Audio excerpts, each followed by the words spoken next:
നമസ്കാരം, സംവാദത്തിലേക്ക് സ്വാഗതം. നൂറ്റാണ്ടുകൾ പഴക്കമുള്ള ക്ഷേത്രമാണ് ശബരിമല. അയ്യപ്പനും വാവരും ഒരുമിച്ചുള്ളതുകൊണ്ടും ഏതു മതക്കാർക്കും പ്രവേശനം അനുവദനീയമായതുകൊണ്ടും തന്നെ ഇന്ത്യയുടെ മതേതരത്വത്തിന്റെ പ്രതീകമായാണ് ശബരിമല അറിയപ്പെടുന്നത്. എന്നാൽ 10നും 50നും വയസ്സിനിടയ്ക്ക് പ്രായമുള്ള സ്ത്രീകൾക്ക് ശബരിമലയിൽ പ്രവേശനമില്ല. 1991 ഇത്തരത്തിൽ ശബരിമലയിൽ പ്രവേശനം അനുവദിക്കണം എന്ന് അഭ്യർത്ഥിച്ചുകൊണ്ടുള്ള പൊതു താൽപര്യ ഹർജി കേരള ഹൈക്കോടതിയുടെ മുന്നിൽ എത്തുകയുണ്ടായി. അന്ന് ജസ്റ്റിസ് പരിപൂർണൻ അധ്യക്ഷനായിട്ടുള്ള ബെഞ്ചിന്റെ വിധി അങ്ങനെ കയറേണ്ടതില്ല എന്ന് മാത്രമല്ല, ദേവസ്വം ബോർഡിൽ ശക്തമായി തീരുമാനമെടുക്കണമെന്നും സംസ്ഥാന സർക്കാർ അതിനെ ശക്തമായി പിന്തുണയ്ക്കണമെന്നുമുള്ള ഒരു വിധിയാണ് ഹൈക്കോടതിയിൽ നിന്നുണ്ടായത്. എന്നാൽ തുടർന്നാണ് ഇന്ത്യ യങ് ലോയേഴ്സ് അസോസിയേഷന്റെ ഒരു ഹർജി സുപ്രീം കോടതിയിലേക്ക് എത്തുന്നത്. അത് ഈ അടുത്ത ദിവസങ്ങളിൽ സുപ്രീം കോടതി പരിഗണിക്കുകയും എന്താണ് ശബരിമലയിൽ സ്ത്രീകൾ കയറിയാൽ പ്രശ്നം എന്നുള്ള ഒരു ചോദ്യം സുപ്രീം കോടതി ഉന്നയിക്കുകയും ചെയ്തിരിക്കുന്നു. ഈ കേസ് ജനുവരി 18 വീണ്ടും പരിഗണിക്കുവാനിരിക്കുമ്പോൾ ഇന്ന് സംവാദം ചർച്ച ചെയ്യുന്നു. ശബരിമലയിൽ സ്ത്രീകൾക്ക് പ്രവേശനം അനുവദിക്കണം. ഈ ചർച്ചയിൽ നമ്മോടൊപ്പം പങ്കെടുക്കുന്നത് സ്കൂൾ ഓഫ് ഭഗവത്ഗീതയുടെ മേധാവി സ്വാമി സന്ദീപ് ചൈതന്യ, ജനയുഗത്തിന്റെ ഡെപ്യൂട്ടി കോർഡിനേറ്റിംഗ് എഡിറ്റർ മാധ്യമപ്രവർത്തക ശ്രീമതി ഗീത നസീർ, ഭാരതീയ വിചാര കേന്ദ്രത്തിന്റെ മുൻ സംസ്ഥാന vice president Shri T G Mohandas, Sabarimala തന്ത്രി കുടുംബാംഗം ശ്രീ രാഹുൽ ഈശ്വർ, അദ്ദേഹം എഴുത്തുകാരനാണ്, ഫിലോസഫറാണ്, ശ്രീമതി മാലയത്ത് സരളാദേവി, അഖില ഭാരത അയ്യപ്പ സേവാ സംഘത്തിന്റെ സെൻട്രൽ വർക്കിംഗ് കമ്മിറ്റി മെമ്പറും സംസ്ഥാന വനിതാ വിഭാഗത്തിന്റെ പ്രസിഡന്റും തിരുവാഭരണം സംരക്ഷണ സമിതിയുടെ രക്ഷാധികാരിയുമാണ് ശ്രീമതി മാലയത്ത് സരളാദേവി. അതിലുപരിയായി ആറന്മുളയിലെ ex-MLA-യും ഒപ്പം എഴുത്തുകാരനും മാധ്യമപ്രവർത്തകനുമായ ശ്രീ ജി ഹരി നീലഗിരി. ഈ ചർച്ച ഒപ്പം നമ്മോടൊപ്പം സൈഡ് പാനലിൽ ഒരു കൂട്ടം സുഹൃത്തുക്കളുണ്ട് ഈ ചർച്ചയിൽ പങ്കെടുക്കാൻ, അവരുടെ അഭിപ്രായങ്ങൾ പങ്കുവയ്ക്കുവാൻ വേണ്ടിയിട്ട്. ഈ ചർച്ച സ്വാമി സന്ദീപാനന്ദഗിരിയിൽ നിന്ന് ആരംഭിക്കുന്നു. സ്വാമിജി, പലപ്പോഴും ശബരിമലയുടെ വിഷയം എടുക്കുകയാണെങ്കിൽ ഞാൻ നേരത്തെ സൂചിപ്പിച്ചതുപോലെ മതേതരത്വത്തിന്റെ പ്രതീകമായാണ് ശബരിമല അറിയപ്പെടുന്നത്. അത്തരത്തിൽ പല അമ്പലങ്ങളിലും മറ്റു മതക്കാർക്ക് പ്രവേശനം നിഷേധിക്കുമ്പോൾ ഏതു മതക്കാർക്കും പ്രവേശനം അനുവദനീയമാണ് ശബരിമലയിൽ. എന്നാൽ നൂറ്റാണ്ടുകൾ നിലനിൽക്കുന്ന ആചാരത്തിന്റെ ഭാഗമെന്ന് ഹൈക്കോടതി ഉൾപ്പെടെ നിരീക്ഷിച്ച കാരണം കൊണ്ട് തന്നെ സ്ത്രീകൾക്ക് അതിൽ പ്രവേശനം ഇല്ലാതിരിക്കുന്നു. ഒരുപക്ഷെ എല്ലാ ഹൈന്ദവ നേതാക്കളും ഇതിനനുകൂലമായ ഒരു തീരുമാനം എടുക്കുമ്പോൾ അല്ലെങ്കിൽ കയറേണ്ടതില്ല എന്നുള്ള തീരുമാനം എടുക്കുമ്പോൾ താങ്കളിൽ നിന്നും ഒരു വ്യത്യസ്ത സ്വരമാണ് കേൾക്കുന്നത്. എന്താണ് ഇതിന്റെ കാരണം? എന്താണ് താങ്കളുടെ അതിനുള്ള ന്യായീകരണം? അല്ല, അങ്ങ് ആമുഖമായിട്ട് പറഞ്ഞതിനോട് തന്നെ നമുക്ക് വിയോജിപ്പുണ്ട്. കാരണം നമ്മുടെ ഭാരതത്തില്, കേരളത്തിൽ മാത്രമല്ലല്ലോ ക്ഷേത്രങ്ങൾ, ഹിന്ദു ക്ഷേത്രങ്ങളെ കുറിച്ച് പറയുമ്പം കേരളത്തിനപ്പുറത്തുള്ളതാണ് മഹാക്ഷേത്രങ്ങൾ. അതിപ്പോ നമ്മൾ ക്ഷേത്രത്തിലെ ഏറ്റവും വലിയ ക്ഷേത്രം ക്ഷേത്രം അല്ലെങ്കിൽ തീർത്ഥാടന കേന്ദ്രം എന്ന് പറയുന്നത് കൈലാസമാണ്, കൈലാസ് മാനസരോവർ. അവിടെ ഏത് മതസ്ഥനും പ്രവേശനമുണ്ട്. പിന്നെയുള്ളത് ഇന്ത്യയിൽ എടുക്കുകയാണെങ്കിൽ ഏറ്റവും പ്രധാനപ്പെട്ടതാണ് ചാർധാം എന്ന് പറയുന്നത്. കാരണം മഹാപ്രസ്ഥാനം നടത്തിയിട്ടുള്ള പാണ്ഡവന്മാര് മഹാപ്രസ്ഥാനം നടത്തിയിട്ടുള്ള ഗംഗോത്രി, യമുനോത്രി, കേദാർ, ബദ്രിനാഥ്, ഈ 4 ക്ഷേത്രങ്ങളിലും നിങ്ങൾക്ക് പ്രവേശിക്കുക മാത്രമല്ല, ഇപ്പൊ കേദാർനാഥിലൊക്കെ ആ ശിവലിംഗത്തിൽ നിങ്ങൾക്ക് സ്പർശിക്കാം, നിങ്ങൾക്ക് തന്നെ അഭിഷേകം ചെയ്യാം. ഇതൊക്കെ ഗംഗോത്രിയിൽ ചെയ്യാം, അതുപോലെ യമുനോത്രിയിൽ ചെയ്യാം. ബദ്രിയിൽ മാത്രമേ അത് നടക്കാത്തതായിട്ടുള്ളൂ, ബാക്കി സ്ഥലങ്ങളിലൊക്കെ. അപ്പൊ ചുരുക്കി പറഞ്ഞാൽ ക്ഷേത്രങ്ങൾ, ഭാരതത്തിലെ മുഖ്യമായിട്ടുള്ള എല്ലാ ക്ഷേത്രങ്ങളിലും എല്ലാവർക്കും പ്രവേശനമുണ്ട്. അതുകൊണ്ട് ശബരിമല മാത്രമല്ല, അങ്ങ് ഇങ്ങനെ പറഞ്ഞതുകൊണ്ട് മാത്രം പറയാണ്, ശബരിമല മാത്രമല്ല എല്ലാ മതസ്ഥർക്കും പ്രവേശിക്കാവുന്ന ഒരു ക്ഷേത്രം. ഇവിടെ നമ്മൾ ക്ഷേത്ര പ്രവേശനത്തെക്കുറിച്ച് പറയുമ്പോൾ ഇവിടെ വിഷയം സ്ത്രീകൾക്ക് പ്രവേശിക്കാമോ എന്നുള്ളതാണ്. അല്ല, 10നും 50നും വയസ്സിനിടയിലുള്ള സ്ത്രീകൾക്ക് പ്രവേശിക്കാമോ എന്നുള്ളത് അത് ജസ്റ്റിസ് പരിപൂർണൻ നിശ്ചയിച്ചിട്ടുള്ളതാണ്. നമ്മുടെ കയ്യിൽ ഈ എന്താ പറയുക, ഇതിന്റെ ആധികാരിക ഗ്രന്ഥങ്ങളുണ്ട്. ഇത് സംസ്കൃതത്തിലാണ്. രാഹുൽ ഈശ്വറിന് മനസ്സിലാവോ എന്നറിയില്ല, കാരണം ഇവർക്കിപ്പോ ഈ ഭാഷ അന്യമാണ്. ഇരിക്കട്ടെ, അതുകൊണ്ട് നമുക്കിതിൽ ഉദ്ധരിക്കാം. ഇവർ പറയുന്ന ചില വാദങ്ങളുണ്ട്. അത് ഇവർ വലിയ തെറ്റിദ്ധാരണ ഉണ്ടാക്കുന്നത് കേവലം ശബരിമലയിലെ വിഗ്രഹമാണ് ഇവരെ സംബന്ധിച്ച് അയ്യപ്പൻ എന്നത്. കാരണം അതല്ല. ആ അയ്യപ്പൻ ഇപ്പൊ അയ്യപ്പൻ, ഇവർ പറയുന്നത് അയ്യപ്പൻ നൈഷ്ഠിക ബ്രഹ്മചാരിയാണെന്നാ. അപ്പൊ ഇന്ന് അയ്യപ്പൻ ആരാ? ഇന്നലെ അയ്യപ്പൻ ആരാ? ഇന്ന് അയ്യപ്പൻ രാജാവിന്റെ സർവ്വ ലക്ഷണങ്ങളോടും കൂടിയിട്ടാ ഇന്നലെ മുതൽ 5 ദിവസം പുഷ്കലയും പൂർണ്ണയും ഭാര്യമാർ 2 പേര് ഇരിക്കെയാണ് എല്ലാ ആഭരണങ്ങളും അവിടുന്ന് തിരുവാഭരണ ഘോഷയാത്രയോട് കൂടിയിട്ട് രാജാവായിട്ടാണ് ഇന്ന് അയ്യപ്പൻ ഇരിക്കുന്നത്. അപ്പൊ ഇന്ന് രാജാവായിരിക്കുന്ന അയ്യപ്പന് ഇന്ന് സ്ത്രീകളെ കാണാൻ എന്താ വിരോധം? പിന്നെ ഇവർ പറയുന്ന സ്ത്രീകൾക്ക് വ്രതശുദ്ധി നഷ്ടപ്പെടും എന്ന് പറയുന്ന ഈ ആർത്തവ സമയമുണ്ട്, അത് ശുദ്ധാസംബന്ധമാണ്. നമ്മുടെ കയ്യിൽ ആധികാരികമായ തെളിവുണ്ട്. ആ തെളിവ് ആവശ്യമെങ്കിൽ നമ്മൾ ഉന്നയിക്കുന്നതാണ്. ഇത് വളരെ തന്ത്രശാസ്ത്ര ഗ്രന്ഥമാണ്. ഇത് താന്ത്രികമായ വിധിയിൽ ഉള്ളതാണ്. അതുകൊണ്ട് സ്ത്രീകളെ സംബന്ധിച്ച് ആർത്തവ സമയത്ത് അവർക്ക് ശുദ്ധിയുടെ പ്രശ്നമില്ല. ഇപ്പൊ നമുക്കറിയാം, കേരളത്തിലെ ഏത് സ്ത്രീയും ഏത് അമ്പലത്തിൽ പോകുന്നതും ആർത്തവ സമയത്തല്ല, അവരല്ലാത്ത സമയത്തേ പോകാറുള്ളൂ. ഏത് അമ്പലത്തിലും, ശബരിമലയിലും അങ്ങനെ പോയി വരാലോ. കാരണം ഇത് ആർത്തവത്തിന്റെ സമയം എത്രയാന്നൊക്കെ നമുക്ക് എല്ലാവർക്കും അറിയുന്നതല്ലേ. ആകെ 3-4 ദിവസത്തിന്റെ കാര്യമല്ലേ ഉള്ളൂ പോയി വരുന്നത്. അതുകൊണ്ട് ഇവിടുത്തെ ചോദ്യം ഇതാണ് എങ്കിൽ യുവതികൾക്ക് ശബരിമലയിൽ പ്രവേശിക്കാമോ എന്ന് ചോദിച്ചാൽ തീർച്ചയായിട്ടും പ്രവേശിക്കാം. അവർ പ്രവേശിച്ചത് കൊണ്ട് ആ അയ്യപ്പൻ എന്ന് പറയുന്ന വിഗ്രഹത്തിനൊന്നും സംഭവിക്കാൻ പോകുന്നില്ല. ആ അയ്യപ്പൻ ശിലയല്ല, അയ്യപ്പൻ മാലയിട്ടിട്ടുള്ള. സ്ത്രീകൾക്ക് 41 ദിവസത്തെ വ്രതം കൃത്യമായി നോക്കി വരാൻ കഴിയുകയില്ല എന്നൊക്കെയുള്ള ആ വാദം തെറ്റാണ്. സ്ത്രീകൾക്ക് 41 അല്ല, എത്ര ദിവസം വേണമെങ്കിലും വ്രതം എടുക്കാം. ആ വ്രതത്തിന് വ്രതശുദ്ധിക്ക് ഭംഗമായിട്ട് യാതൊന്നും തന്നെ പറയുന്നില്ല. ശ്രീമതി മാലയത്ത് സരളാദേവി, 2 പ്രധാന കാര്യങ്ങൾ. ഒന്ന്, നൈഷ്ഠിക ബ്രഹ്മചാരിയാണ് അയ്യപ്പൻ എന്നുള്ളതാണ് അങ്ങോട്ട് സ്ത്രീകൾ പൊക്കൂടാ എന്നുള്ളതിന്റെ കാരണമെങ്കിൽ ഈ 5 ദിവസം അയ്യപ്പൻ നൈഷ്ഠിക ബ്രഹ്മചാരി അല്ല, രാജാവാണ് എന്നുള്ളതാണ് അദ്ദേഹത്തിന്റെ വാദം. 1. 2, ഇനി ആർത്തവ സമയമുള്ളത് കൊണ്ട് തന്നെ വ്രതം നോക്കാൻ കഴിയുകയില്ല എന്നുള്ളതാണ് എങ്കിൽ അത് ശാസ്ത്രവിധി പ്രകാരം അതും ശരിയല്ല എന്നുള്ളതാണ് അദ്ദേഹത്തിന്റെ വാദം. എങ്ങനെയാണ് താങ്കൾ അതിനെ കാണുന്നത്? പക്ഷെ അത് സ്വാമിജി പറഞ്ഞത് 5 ദിവസം രാജാവായിട്ട് ഇരിക്കുന്നു എന്നാ പറഞ്ഞു. ഞാൻ അതിനെ പൂർണ്ണമായി ഖണ്ഡിച്ചാ സംസാരിക്കുന്നു. പന്തള രാജൻ 12 വയസ്സ് വരെ അവിടെ വളർത്തി രാജാവാക്കാൻ വന്നപ്പോൾ അദ്ദേഹം തന്നെ പറയുന്നുണ്ട്, എനിക്ക് രാജാവാകാൻ പറ്റത്തില്ല, എനിക്ക് ഒരാധ്യാത്മിക തലത്തിൽ ഞാൻ പോകുകയാണെന്ന് പറഞ്ഞാണ് കാനന ക്ഷേത്രത്തിലെത്തുന്നത്. അപ്പൊ ആ കാനന ക്ഷേത്രത്തിൽ എത്തിയപ്പോഴും അദ്ദേഹത്തെ വളർത്തിയ ആളിന്റെ അഭിലാഷം സാധിക്കാൻ എപ്പോഴെങ്കിലും എനിക്ക് തയ്യാറാകണം, അത് മാതൃദേവോ ഭവ പിതൃദേവോ ഭവ എന്നുള്ളത് വെച്ചാണ് അദ്ദേഹം അത് പറയുന്നത്. അപ്പൊ അവരെ മാതാവും പിതാവുമായിട്ട് കൊട്ടാരത്തിലുള്ള ആളുകളെ കണ്ടപ്പോൾ അവർ ആഭരണങ്ങളെല്ലാം വാങ്ങിച്ച് രാജന് അഭിഷേകം ചെയ്ത് രാജാവാക്കാനുള്ള ആഗ്രഹം അവരുടെ ഉണ്ടായിരുന്നു. പക്ഷെ ഒരു പുത്രൻ എന്ന നിലയിൽ മാതാവിൻ്റെയും പിതാവിൻ്റെയും ആഗ്രഹ നിവൃത്തി വരുത്തിയേ മതിയാവൂ. അതുകൊണ്ട് അദ്ദേഹം ഈ ദിവസങ്ങളിൽ ആ ആഭരണം ഇടുന്നതേ ഉള്ളൂ. അദ്ദേഹം നൈഷ്ഠിക ബ്രഹ്മചാരിയാണ്, വാനപ്രസ്ഥ ശാസ്താവാണ് പിന്നെ ശബരിമലയിലുള്ളത്. അതുകൊണ്ട് യാതൊരു കാരണവശാലും നമ്മൾ അതുപോലെ സ്ത്രീകളുടെ ശുദ്ധിയെക്കുറിച്ച് പറയുന്നു. അവിടാണ് രാജാവ് എന്നുള്ളതിനെ കുറിച്ചുള്ള രാജാവെന്നുള്ളത് ഞാൻ പറഞ്ഞത് 5 ദിവസം താങ്കൾ പറഞ്ഞു കഴിഞ്ഞതുകൊണ്ടും 6 പേരുള്ളതുകൊണ്ട് ഞാൻ പെട്ടെന്ന് ഇടപെട്ടു എന്നേ ഉള്ളൂ. താങ്കൾ ആ അച്ഛന്റെയും അമ്മയുടെയും അഭിലാഷം 41 ദിവസത്തെ വ്രതം തുടർച്ചയായി എടുക്കുവാൻ വേണ്ടി സ്ത്രീകൾക്ക് പലപ്പോഴും ആർത്തവ സമയമുള്ളതുകൊണ്ട് കഴിയുകയില്ല എന്നുള്ള മറ്റൊരു വാദം നിൽക്കുന്നു. അത് ശാസ്ത്രപരമായി ശരിയല്ലെന്നാണ് സ്വാമിജി പറയുന്നത്. അല്ല, സ്വാമിജി പറഞ്ഞ ആ ശാസ്ത്രത്തിനും ഉണ്ട് അർത്ഥം. തീർത്ഥാടനം എന്നാണ് ഇതിന് പറയുന്നത്. ശബരിമല തീർത്ഥത്തിലോട്ടുള്ള അടനം. തീർത്ഥം എന്ന് പറഞ്ഞാൽ പാപാദികളെ തരണം ചെയ്യുന്നത് ഏതോ അതാണ് തീർത്ഥം, അടനം, യാത്ര. അപ്പൊ പാപാദികളെ തരണം ചെയ്തു പോകുന്നതിന് വേണ്ടി വ്രതവിശുദ്ധിയോട് പോകുന്ന ഒരാളിന് ആ മനസ്സ് ഏകാഗ്രമാണ്. അവിടാണ് സർവം അയ്യപ്പമയമായിട്ട് അവർ കാണുന്നത്. അപ്പൊ നമ്മുടെ സ്ത്രീകളെ സംബന്ധിച്ചിടത്തോളം അവിടെ സ്ത്രീകൾ കയറണ്ട എന്ന് പറഞ്ഞിട്ടേ ഇല്ലല്ലോ. 10 വയസ്സിന് പിന്നെ ശേഷമുള്ളവരും 50 വയസ്സിനിടയ്ക്കുള്ളവരുമായിട്ടുള്ള ആളുകൾ അല്ലേ ഉള്ളൂ അവിടെ കയറണ്ടെന്ന് പറഞ്ഞിരിക്കുന്നത്. മാളികപ്പുറത്ത് അമ്മമാരും കുട്ടികൾക്കും ഇപ്പോഴും കയറാം. അപ്പൊ എങ്ങനെയാ സ്ത്രീകൾ കയറണ്ടെന്ന് പറയുന്നത്? ഒന്ന്, നമ്മുടെ രാജ്യത്തിന്റെ ഒരു പ്രത്യേകതയായി ഈ ഇരിപ്പ്.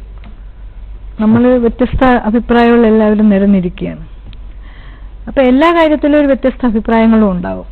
അതാണ് ഈ മതേതര ഇന്ത്യയുടെ ഒരു പ്രത്യേകത. പിന്നെ ഒരുപാട് ദർശനങ്ങൾ കടന്നുപോയൊരു രാജ്യമാണിത്. നാസ്തികരുണ്ട്, ചാർവാകരുണ്ട്. അങ്ങനെ നോക്കിയാൽ ഏത് തരത്തിലുള്ള ചിന്തകളും ഈ രാജ്യത്ത് മേൽക്കൈ വന്നിട്ടുണ്ട്.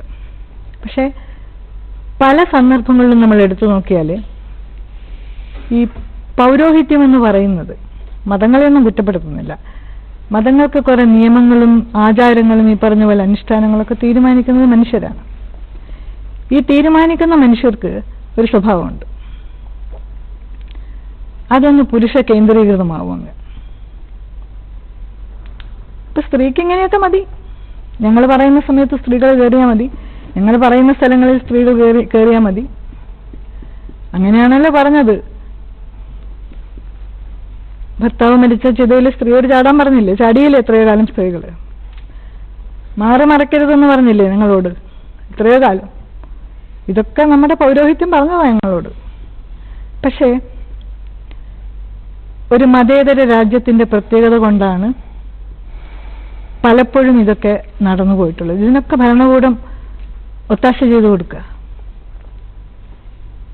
സ്ത്രീകൾ കയറിയാൽ ഈ പറഞ്ഞതുപോലെ ഈ 41 ദിവസത്തെ വ്രതം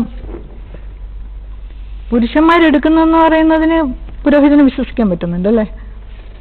ഒരു സ്ത്രീക്ക് അത് കഴിയുമെന്ന് പറഞ്ഞ് അവൾ പോകണമെന്ന് പറഞ്ഞാൽ എന്താ കുഴപ്പം? എന്തെല്ലാം സമയങ്ങളിൽ ഈ ആർത്തവകാലം നമ്മൾ മാറ്റിവെക്കുന്നുണ്ട്. അതൊന്ന്.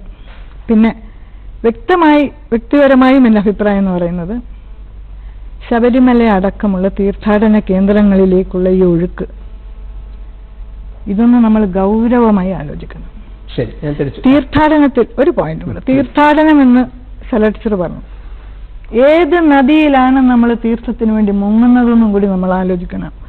മുങ്ങിപ്പൊങ്ങുമ്പോൾ നമുക്ക് എത്ര ശുദ്ധി വരുന്നു നമ്മൾ ആലോചിക്കണം. ശരി, ശ്രീ ടി ജി മോഹൻദാസ്, രണ്ട് പ്രധാന കാര്യങ്ങളാണ്. ഒന്ന്, പുരുഷ കേന്ദ്രീകൃതമായിട്ടുള്ള സമൂഹമാണ് സ്ത്രീകളെ അവിടെ നിന്നും അല്ലെങ്കിൽ പല അമ്പലങ്ങളിൽ നിന്നും മാറ്റി നിർത്തുന്നത് എന്നുള്ളത് ഒന്ന്. രണ്ട്, അതിനെതിരെ പറയുന്ന സ്ത്രീകൾ കയറണ്ട എന്ന് പറയുന്ന നൈഷ്ഠിക ബ്രഹ്മചാര്യം എന്ന് പറയുന്ന ആർഗ്യുമെന്റ് ആയിക്കഴിഞ്ഞാലും, സ്ത്രീകൾക്ക് വ്രതം കൃത്യമായി പാലിക്കുവാൻ കഴിയുകയില്ല എന്ന ആർഗ്യുമെന്റ് ആയിക്കഴിഞ്ഞാലും ഇത് രണ്ടും ശരിയല്ല എന്നാണ് ശ്രീ സന്ദീപ് ആനന്ദഗിരിയുടെ വാദം. എങ്ങനെ കാണുന്നു ഇതിനോട്? സന്ദീപ് ആനന്ദഗിരിയുടെ വാദം പ്രജ്ഞാവാദം എന്ന് പറയും. കാര്യമായിട്ടൊന്നുമില്ല, പക്ഷെ വലിയ വലിയ വാക്കുകളും ഗ്രന്ഥങ്ങളും സംസ്കൃതമൊക്കെ കാണിച്ച് പേടിപ്പിക്കുക. നിങ്ങൾക്കാർക്കും മനസ്സിലാവില്ല കേട്ടോ, എൻ്റെ കയ്യിൽ ഈ നമ്പറുകളൊക്കെ ഉണ്ട് എന്ന് പറയുക. ഈ സ്വാമി കുറച്ച് നാൾ മുമ്പ് ഇവർ പോകരുത് എന്ന് പറഞ്ഞ് എൻ്റെ വീഡിയോ എൻ്റെ കയ്യിലുണ്ട്. കാവ്യയോട് ബഹുമാനമുള്ളതുകൊണ്ട് ഞാനത് ഡിസ്പ്ലേ ചെയ്യുന്നില്ല, വേണമെങ്കിൽ ചെയ്യാം. പറഞ്ഞാണോ സ്വാമി? ആ പറഞ്ഞിട്ടുള്ള വിസർഗത്തിന് മാറ്റമില്ലാതെ ആ നിലപാടിൽ ഇപ്പോഴും ഉറച്ചു നിൽക്കുകയാണെങ്കിൽ പിന്നെ ഇവർ കയറ്റാനായിട്ട് വാദിക്കുന്നുണ്ടാ? കയറ്റരുത് എന്ന് പറഞ്ഞ് വാദിച്ച വീഡിയോയാണ് എന്റെ കയ്യിൽ. അല്ല, അതിന് കൃത്യമായി നമ്മൾ പറയുന്നത് അതാണ്. അതിന് സമാധാനമാണ് വേണ്ടതെങ്കിൽ നമ്മൾ തെറ്റിക്കും. ഇല്ല, ഇത് 10 വർഷം മുമ്പ് പറഞ്ഞതാണ്, അതിനൊരു മാറ്റമില്ല. ഇല്ല, 10 വർഷം മുമ്പ് എന്ത് പറഞ്ഞു സ്വാമി? നമ്മൾ പറഞ്ഞിട്ടുള്ളത് എന്തുകൊണ്ട് സ്ത്രീകളെ കയറ്റുന്ന മാത്രമല്ല, അതിന് ശാസ്ത്രമുണ്ടെന്ന് പറഞ്ഞു. ശാസ്ത്രമുണ്ടെന്ന് പറഞ്ഞു. വീഡിയോ ഇല്ല, അതുകൊണ്ടില്ല. ഞാൻ പറയുന്നത്, ഭാവിധാരിയായ ഒരു മനുഷ്യൻ നാട്ടുകാരുടെ ഇടയ്ക്ക് തെറ്റിദ്ധാരണ പരത്തരുത്. 10 വർഷം മുമ്പൊന്നുമല്ല, ഏകദേശം ഇതേ വേഷത്തിൽ ഒരു 3 മാസത്തിന്റെ വ്യത്യാസം ഉണ്ടാകും. ഇദ്ദേഹം കൈയടി കിട്ടാനായിട്ട് ഇവരെ കയറ്റരുതെന്ന് പ്രസംഗിച്ചു. അതിന്റെ വീഡിയോ വൈറലായിട്ട് സോഷ്യൽ മീഡിയയിൽ ഇപ്പോൾ ഉണ്ട്. എന്റെ മൊബൈലിലുണ്ട്. സമയം കളയേണ്ടെന്ന് വിചാരിച്ച് ഞാൻ കാണിക്കാത്തതാണ്. ഇപ്പൊ അദ്ദേഹം വേറൊരു സെക്ഷന്റെ കൈയടി നേടാനായിട്ട് ഇവരെ കയറ്റണമെന്ന് പറഞ്ഞ് പ്രസംഗിക്കുന്നു. ഇത്തരം മനുഷ്യരൊക്കെ ഭഗവത്ഗീതയൊക്കെ പിടിച്ച് നാട്ടുകാരെ പഠിപ്പിക്കുന്നു എന്ന് പറഞ്ഞാലുണ്ടല്ലോ, ഇത്ര വലിയ അപമാനം വലുതുകൊണ്ടോ? നമ്മുടെ ഈ സന്യാസിമാർ ഈ ഗ്രന്ഥം കാണിച്ച് സംസ്കൃതം കാണിച്ച് എന്നെ ഭയപ്പെടുത്തരുത്. അദ്ദേഹം ഉയർത്തിയ 2 വാദങ്ങൾ. ഒന്ന്, അയ്യപ്പൻ നൈഷ്ഠിക ബ്രഹ്മചാരി അല്ല ഈ ദിവസങ്ങളിലെങ്കിലും. ഇല്ല, അദ്ദേഹത്തിന്റെ വാദം ഏതാണ്? അത് അദ്ദേഹം പറയട്ടെ ആദ്യം. അദ്ദേഹം ആദ്യം എന്തുകൊണ്ട് ഇവർ കയറരുതെന്ന് പറഞ്ഞു? എന്തുകൊണ്ട് കയറരുതെന്ന് പറഞ്ഞു? വിധി കൽപ്പിച്ച ആളല്ല. നിങ്ങൾ അതിനെ സപ്പോർട്ട് ചെയ്ത് പറഞ്ഞു സ്വാമി. നിങ്ങൾ അതിനെ സപ്പോർട്ട് ചെയ്ത് പറഞ്ഞു അതാണ് ശാസ്ത്രം എന്ന് പറഞ്ഞു. ഇപ്പൊ നിങ്ങൾ വേറെ ശാസ്ത്രം കൊണ്ടുവന്നിരിക്കുന്നു. നിങ്ങൾ ഞാൻ പറയട്ടെ, നിങ്ങളെപ്പോലെയുള്ള സന്യാസിമാർക്ക് വേണ്ടിയിട്ട് നിങ്ങൾക്ക് പ്രസംഗിക്കാനുള്ള വേദി ഒരുക്കുകയും പന്തൽ പണിയുകയും ശാപ്പാട് കൊടുക്കുകയും ചെയ്യുന്ന സാധാരണ ഹിന്ദുവാണ് ഞാൻ. എന്നെ നിങ്ങൾ 2 വശത്തു നിന്നും വർത്തമാനം പറഞ്ഞ് ഒരുമാതിരി നാണം കെടുത്തരുത്. നിങ്ങൾക്കൊരു ഉത്തരവാദിത്വമുണ്ടോ സമാജത്തോട്? പൗരോഹിത്യം ഏത് പുരോഹിതനോട് നിങ്ങൾ സംസാരിച്ചിട്ടുണ്ട്? ഞാൻ ചോദിക്കട്ടെ, ഏതാണ് പുരോഹിതൻ? നിങ്ങൾ തട്ടിപ്പ് നടത്തുള്ള ആത്മരോഷമാണ്. 50 വർഷമായി ഞാൻ ഹിന്ദു സമാജത്തിന് വേണ്ടി പ്രവർത്തിക്കുന്നു. പ്രവർത്തിക്കുന്നവനാണ് ഞാൻ. നമുക്ക് വിഷയത്തിലേക്ക് വരാം. അദ്ദേഹം ഉയർത്തിയത് എന്താണെന്ന് അദ്ദേഹം പറയട്ടെ. അദ്ദേഹം ആദ്യം ഉയർത്തിയതാണോ അവസാനം ഉയർത്തിയ ഏതാ സത്യം? അത് അദ്ദേഹം പറയട്ടെ. അദ്ദേഹം ഉയർത്തിയ വാദത്തിനെ കുറിച്ച് എന്താണ് താങ്കളുടെ അഭിപ്രായം? അദ്ദേഹം പറഞ്ഞത് നോൺസെൻസ് ആണ്. അദ്ദേഹത്തിന് ഒരു കമ്മിറ്റ്മെന്റും ക്ഷേത്രങ്ങളോടോ സമാജത്തോടോ ഇല്ല. ആകാശത്ത് നിർവ്വാണം അടിച്ച് കൈയ്യടി നേടാനായിട്ടുള്ള ചില നമ്പറുകളാണ് ഈ സ്വാമി ഇറക്കിക്കൊണ്ടിരിക്കുന്നത്. അദ്ദേഹം സത്യം പറഞ്ഞു കഴിഞ്ഞാൽ സാമൂഹ്യ വിരുദ്ധരാണ്. ശരി, ശ്രീ രാഹുൽ ഈശ്വർ, അദ്ദേഹം ഉയർത്തിയ രണ്ട് വിഷയങ്ങളെ കുറിച്ച് താങ്കൾ എങ്ങനെ രണ്ട് കാര്യം. പ്രവീണിന്റെ ഇൻട്രൊഡക്ഷൻ ആയിരുന്നു ഏറ്റവും മനോഹരം. ആയിരക്കണക്കിന് വർഷങ്ങളായി എല്ലാ ജാതികളെയും മതങ്ങളെയും സ്വീകരിക്കുന്ന ഇന്ത്യയിൽ ഏതെങ്കിലും ഒരു അമ്പലമുണ്ടോ? ഒരു ഇസ്ലാമിക് ഷ്രൈൻ അമ്പലത്തിനുള്ളിലുണ്ട്. ആലോചിച്ച് നോക്കൂ, ബാബർ സ്വാമിക്ക് വെച്ചു കൊടുത്തൊരു നടയുണ്ട്. ഞങ്ങളെല്ലാം പ്രാർത്ഥനാപൂർവ്വം പോകുമ്പം ആർത്തിങ്കൽ വെളുത്തച്ഛൻ ക്രിസ്ത്യൻ പള്ളിയാണ്, ഇപ്പം ബസിലിക്കയാണ്. ആ ബസിലിക്കയിൽ പോയി ഇസ്ലാമിക പള്ളിയിൽ പോയി തൊഴുതു വരുന്ന പണ്ടേ ജാതീയത തൊട്ടുകൂടായ്മ ഇല്ലാത്തതെന്ന് ഹൈക്കോടതി ചൂണ്ടിക്കാട്ടിയ ഈ ക്ഷേത്രം, ആ ക്ഷേത്രത്തെ കുറിച്ചാണ് നമ്മൾ പറയുന്നതെന്ന് ഓർക്കണം. രണ്ട്, എന്റെ ഇരിക്കുന്ന വാർഡ് ആൻഡ് കോർണറും ഹൈക്കോടതി വിധിയുമാണ്. സ്വാമിക്ക് മനസ്സിലാവോ എന്നറിയില്ല, കാര്യം ലീഗലാണ്, തെള്ളു മാത്രമല്ല. മോഹൻദാസ് ചേട്ടനെ കുറിച്ച് പറഞ്ഞ ഒരു വാക്കിനോട് ഞാൻ വിനീതമായി വിയോജിച്ചോട്ടെ. ഇത് പ്രജ്ഞാവാദമൊന്നുമല്ല, ഇതിനെ തള്ളെന്ന് പറയും. സാധാരണ നമ്മൾ ഇംഗ്ലീഷിൽ ഗ്യാസ് എന്നും സാധാരണ പക്ഷേ തള്ളെന്നും പറയും. അപ്പോ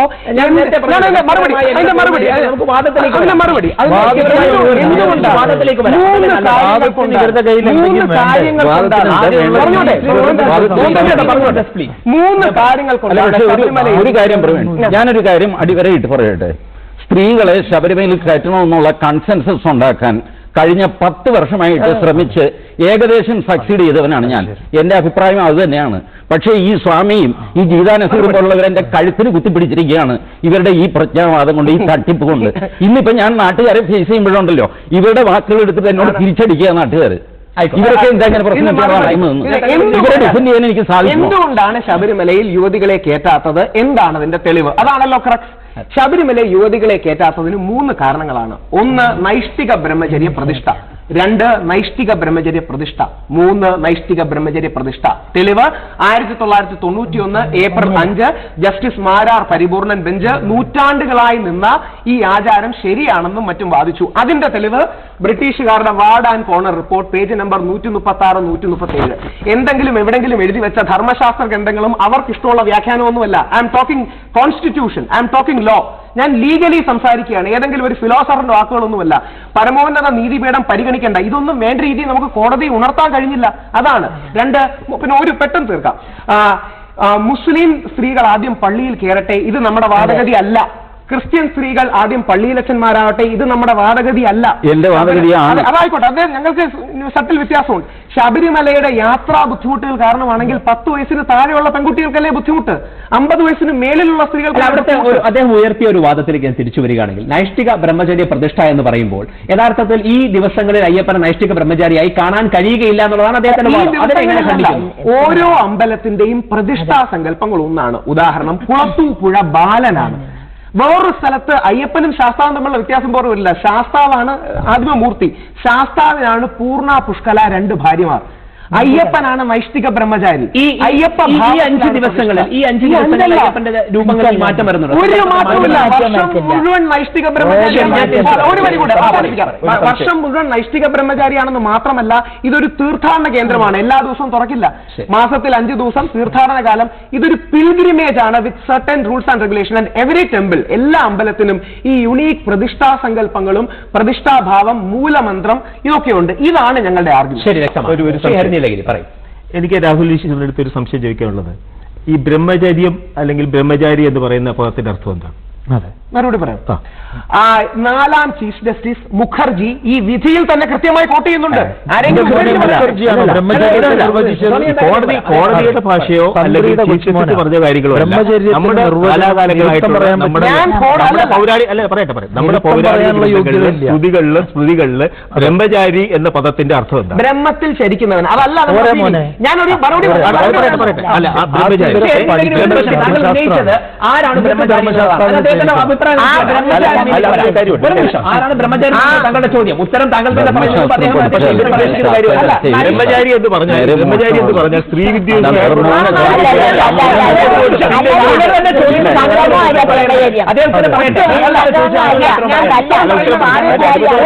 ഞാൻ ഉത്തരം പറയുന്നത് 150 രൂപയ്ക്ക് ആർക്കും കാവ്യ മേടിച്ചിട്ട് സന്യാസിയാൻ കഴിയുന്ന ഒരാളെ അല്ല. ഇന്ത്യൻ സുപ്രീം കോടതിയുടെ 4ാം ചീഫ് ജസ്റ്റിസ് ആയിരുന്ന മുഖർജിയെ കോട്ട് ചെയ്ത് എന്താണ് നൈഷ്ഠിക ബ്രഹ്മചര്യം? നൈഷ്ഠിക ബ്രഹ്മചര്യം എന്ന് പറഞ്ഞാൽ എല്ലാ വിഷയങ്ങളിൽ നിന്നും ഇന്ദ്രിയം പിൻവലിച്ച് എതിർലിംഗത്തോട് സാമീപ്യത്തിൽ നിന്ന് പിൻവലിച്ച് യാതൊരു തരത്തിലുള്ള ഇന്റലിജൻസ് വിചാരിക്കുന്ന വ്യക്തി ഏതെങ്കിലും ഒരു സന്യാസിയോ പുരോഹിതനോ അല്ല, ഇന്ത്യയുടെ സുപ്രീം കോടതിയിലെ 4ാം ചീഫ് ജസ്റ്റിസ് മുഖർജിയെ കോട്ടി. അതുകൊണ്ടാണ് അങ്ങോട്ട് പോകാൻ കഴിയാത്തത്. നമ്മുടെ ഉപദേശത്തുകളിലോ വേദങ്ങളിലോ ഒന്നും തന്നെ നൈഷ്ഠിക ബ്രഹ്മചര്യമോ അല്ലെങ്കിൽ ബ്രഹ്മചര്യം എന്ന് പറഞ്ഞാൽ സ്ത്രീകളുടെ സാമീപ്യം ഒഴിവാക്കുക, സ്ത്രീകളിൽ നിന്ന് ഇന്ദ്രിയങ്ങളെ പിൻവലിക്കുക എന്ന അർത്ഥം ഒരു സിറ്റുവേഷനിലും വന്നിട്ടില്ല. അതുകൊണ്ട് തന്നെ ഇത് തീർത്തും അസംബന്ധമാണ്. സ്ത്രീകളെ പ്രവേശിക്കാൻ പാടില്ല എന്നുള്ളത് തീർത്തും അസംബന്ധമായ കാര്യം.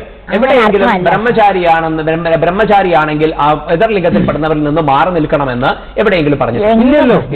അതായത് ബ്രഹ്മണി ചരിതം ശീലം യസ്യ സ ബ്രഹ്മചാരി നമ്മുടെ ഇത്തരം ഇതിന് പ്രമാണങ്ങളാണ്. അത് ഇവരിപ്പോ എന്താണെന്നറിയോ, ഈ പൗരോഹിത്യം നിഷേധിക്കുന്നത് നമ്മുടെ ധർമ്മശാസ്ത്രത്തെയാണ്. ഇവർക്ക് പ്രമാണം ഈ പറഞ്ഞ ഏതൊക്കെയോ ഇംഗ്ലീഷുകാരും അല്ലെങ്കിൽ ഈ കോടതിയിൽ ഇടയ്ക്കിടയ്ക്ക് കയറി പറഞ്ഞു വരും. കോടതിയിലുള്ളവർ പലതും പറഞ്ഞിട്ടുണ്ട്. ഈവൻ ഫ്രോയിഡ് പോലും കാമത്തെ തെറ്റായിട്ട് വ്യാഖ്യാനം ചെയ്ത ആളാണ്. ഫ്രോയിഡിന് പോലും കാമം എന്നുള്ള സംസ്കൃത ശബ്ദത്തിനെ സംബന്ധിച്ച് അദ്ദേഹത്തിനൊരു അല്ല നമ്മൾ പറയുന്നത് അതാണ്. അതായത് ബ്രഹ്മചര്യത്തിൽ, അതായത് ബ്രഹ്മണി ചരിതും ശീലം യസ്യ സ ബ്രഹ്മചാരി, അതായത് സത്യമാർഗത്തിൽ ചരിക്കുന്നവൻ, അതേ അർത്ഥമുള്ളൂ. അതിന് ഈ സ്ത്രീയുമായിട്ടൊരു നോക്കൂ, നമ്മുടെ ധർമ്മശാസ്ത്രത്തിൽ പറഞ്ഞ എന്താ, സഹധർമ്മിണി എന്നല്ലേ ഭാര്യയെ, ധർമ്മത്തിൽ ചരിക്കാൻ എന്റെ കൂടെ എപ്പോഴും ഉണ്ടായിരിക്കേണ്ടവൾ. ഈ അയ്യപ്പൻ എന്തിനാ ഇന്നേ ദിവസം എന്തിനാ അയ്യപ്പന് ഇത്ര ആഭരണങ്ങളൊക്കെ? ബ്രഹ്മചാരിക്ക് എന്തിനാണത്? നൈഷ്ഠിക ബ്രഹ്മചാരിക്ക്. അയ്യപ്പൻ എന്ന് പറയുന്ന ആ ധർമ്മശാസ്ത്ര എന്ന് പറയുന്നത് പരശുരാമന്റെ പ്രതിഷ്ഠയാണ്. അതേ പരശുരാമനാണ് പത്തനംതിട്ടയില് മറ്റൊരു അയ്യപ്പ ക്ഷേത്രം പ്രതിഷ്ഠിച്ചിട്ടുള്ളത്. അതേ പത്തനംതിട്ടയില് ആര്യങ്കാവ്. സ്ത്രീകൾക്ക് പ്രവേശനം ഒരു കാലത്ത്. അല്ല, അത് അതിൽ ഒരു അഡീഷണൽ ആയിട്ടൊരു കാര്യം കൂടെ ഉള്ളതെന്ന് പറഞ്ഞാല് മാളികപ്പുറത്തമ്മയുടെ പ്രതിഷ്ഠ അവിടെ ഉണ്ടല്ലോ. ഒരിക്കലും അയ്യപ്പൻ ശ്രീവിദ്വേഷിയല്ല. ആ വിഷയത്തിലേക്ക് വരാം. അയ്യപ്പൻ ശ്രീവിദ്വേഷിയാണെന്ന് ആരും പറയുന്നുണ്ടെന്ന് എനിക്ക് തോന്നുന്നില്ല. അതായത് ബ്രഹ്മചാരിത്വം എന്താണെന്നുള്ളതിനെ കുറിച്ച് താങ്കൾ എക്സ്പ്ലെയിൻ ചെയ്യുകയുണ്ടായി. ഒരു ചെറിയ കാര്യം കൂടെ, എന്തുകൊണ്ട് അല്ലെങ്കിൽ എന്ത് ന്യായീകരണത്തിന്റെ പേരിലാണ് രണ്ട് അഭിപ്രായങ്ങൾ താങ്കളിൽ നിന്നുണ്ടായത് എന്ന് ശ്രീ ടി ജി മോഹൻദാസ് ഒരു ചോദ്യം ഉന്നയിക്കുകയുണ്ടായി. ഫേസ്ബുക്കിലൊക്കെ അത് ഒരുപാട് താങ്കൾ പണ്ട് നടത്തുന്ന ഇന്റർവ്യൂവും ഒക്കെ അതിനകത്ത് ഒരുപാട് വൈറലായി തന്നെ പോകുന്നു. എന്താണ് അതിന്റെ? ഇത് 10 വർഷം മുമ്പ് കാനഡയിൽ പോയപ്പോ ഉണ്ടായിട്ടുള്ള അതൊക്കെ ഡേറ്റ് ഒക്കെ അതിലുണ്ട്. AP സുകുമാരനെ വിളിച്ച് ചോദിച്ചു. നമ്മള് 94 ആശ്രമത്തിൽ നിന്ന് 94 മുതൽ ഇതാ ഈ 2016 വരെ പറഞ്ഞിട്ടുള്ളതിലൊന്നും ഒരു മാറ്റവും ഇല്ല. ഒരു മാറ്റവും. നമ്മുടെ എല്ലാ പ്രഭാഷണത്തിന്റെ CD-കളും കാര്യങ്ങളും ഉണ്ട്. അവിടെ നമ്മൾ നോക്കൂ, അവിടെ നിങ്ങൾ ആ ഇന്റർവ്യൂ കാണൂ. അവിടെ നമ്മൾ അദ്ദേഹത്തിന്റെ ചോദ്യത്തിന് ഉത്തരമല്ല, അദ്ദേഹം ഒരു ചോദ്യം ചോദിച്ചിട്ടില്ല. നമ്മൾ അങ്ങോട്ട് പറയുകയാണ്, ശബരിമല ക്ഷേത്രം സ്വാഭാവികമായിട്ടും, അതായത് ക്ഷേത്രത്തിന് ഓരോ സങ്കല്പമുണ്ട്. ഹിമാലയം പോലുള്ള ക്ഷേത്രത്തിന്റെ ഈ തീർത്ഥാടനത്തിന്റെ ആത്യന്തികമായ ലക്ഷ്യം പരിവ്രാജനമാണ്, സർവസംഘ പരിത്യാഗം. ഈ സർവസംഘ പരിത്യാഗത്തെ സാധാരണ ഗൃഹസ്ഥന് പരിചയപ്പെടുത്തി കൊടുക്കുന്നതാണ് ശബരിമല. അപ്പൊ അവിടെ എന്താന്ന് പറഞ്ഞാൽ അവന്റെ ഇഷ്ടാനിഷ്ടങ്ങളെ മുഴുവൻ അവൻ പരിത്യജിക്കണം. അതുകൊണ്ട് അവന്റെ ശരീരബോധത്തോടുള്ളതാണ് അവന്റെ ആദ്യത്തെ ഈ ക്ഷൗരാദി കർമ്മങ്ങളൊക്കെ. തലമുടി വെട്ടുക, ഇത് നഖം മുറിക്കുക, പിന്നെ അവന്റെ വസ്ത്രധാരണത്തിൽ അവന്റെ എല്ലാ ഇഷ്ടാനിഷ്ടങ്ങളും മാറ്റി ഏതെങ്കിലും ഒരു വസ്ത്രത്തെ സ്വീകരിച്ചിരിക്കുന്നു, കറുപ്പിന്. പിന്നെ അവന്റെ ചെരുപ്പ് ഇത്യാദികൾ. പിന്നെ ആഹാരത്തിലുള്ള അവന്റെ ഇഷ്ടാനിഷ്ടങ്ങൾ. ഈ ആഹാരം അവൻ വളരെ പരിമിതമായ സാധ്വന്നം നദുയാജ്യത ഈ ശാസ്ത്രമാണ്. അതായത് എന്റെ ആഹാരത്തിന് ടേസ്റ്റ് പോരാ എന്നവൻ പറയാൻ പാടില്ല. ഭിക്ഷൌഷധം ഭുജ്യതാം, കാരണം ഇതൊക്കെ ശാസ്ത്രമാണ്. ഭിക്ഷയെടുത്ത് ഭുജിക്കണം. അതുകൊണ്ട് അവൻ അങ്ങനെ ഭിക്ഷയെടുത്ത് ഭുജിച്ച് അവൻ ഭാര്യയോടൊപ്പമല്ല കഴിയുന്നത്, വീട്ടിൽ വേറെ തന്നെ ഒരു ചായ്പ് കെട്ടിയിട്ട് അവിടെ താമസിക്കുന്ന, പണ്ട് കാലത്തെ കാര്യമാണ് പറയുന്നത്. പണ്ടുള്ളവർ ജോലിക്കൊന്നും പോകുന്ന അവർ ഇങ്ങനെ സ്ത്രീകളായിട്ടൊന്നും ഇടപഴകില്ല. അവരങ്ങനെ ഒരു പ്രത്യേകം ജീവിച്ച് അവർ പിന്നെ അങ്ങനെ പോവുകയാണ്. ആ പോക്കോ ഉഗ്രമായ കാടാണ്. ആ കാട്ടില് ഈ ആള് പോകുന്ന സമയത്ത് ഇതുപോലൊരു യാത്ര സ്ത്രീകളെ സംബന്ധിച്ച് ദുഷ്കരമാണ്. അതേസമയം ഇന്ദ്രിയങ്ങളെ നിയന്ത്രിതമാർന്ന ഇന്ദ്രിയ ജീവിതം ആയിട്ടുള്ള ഇയാളെ സംബന്ധിച്ച് അങ്ങനെയുള്ള ഒരു സാഹചര്യം. ഈ പോകുന്ന ആളുടെ കാര്യമാണ് അയ്യപ്പൻ. ഇവര് പറയുന്ന അവിടുത്തെ ശിലയുടെ കാര്യമാണ്. ശരി, വ്യക്തമാണ്. പരിസ്ഥിതിയെ കുറിച്ചൊന്നും ചർച്ചയിൽ വരാത്തത് കൊണ്ട് തന്നെ നമ്മോടൊപ്പം ശ്രീ സുഗതകുമാരി ടീച്ചർ ടെലിഫോൺ ലൈനിലുണ്ട്. നമുക്ക് ടീച്ചറിന്റെ അഭിപ്രായം കണ്ടിട്ട് തിരിച്ചു വരാം. ഒരു നിമിഷം,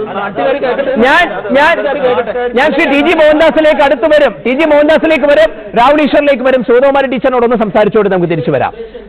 ടീച്ചർ കേൾക്കുന്നുണ്ടോ? ടീച്ചർ കേൾക്കുന്നുണ്ടോ?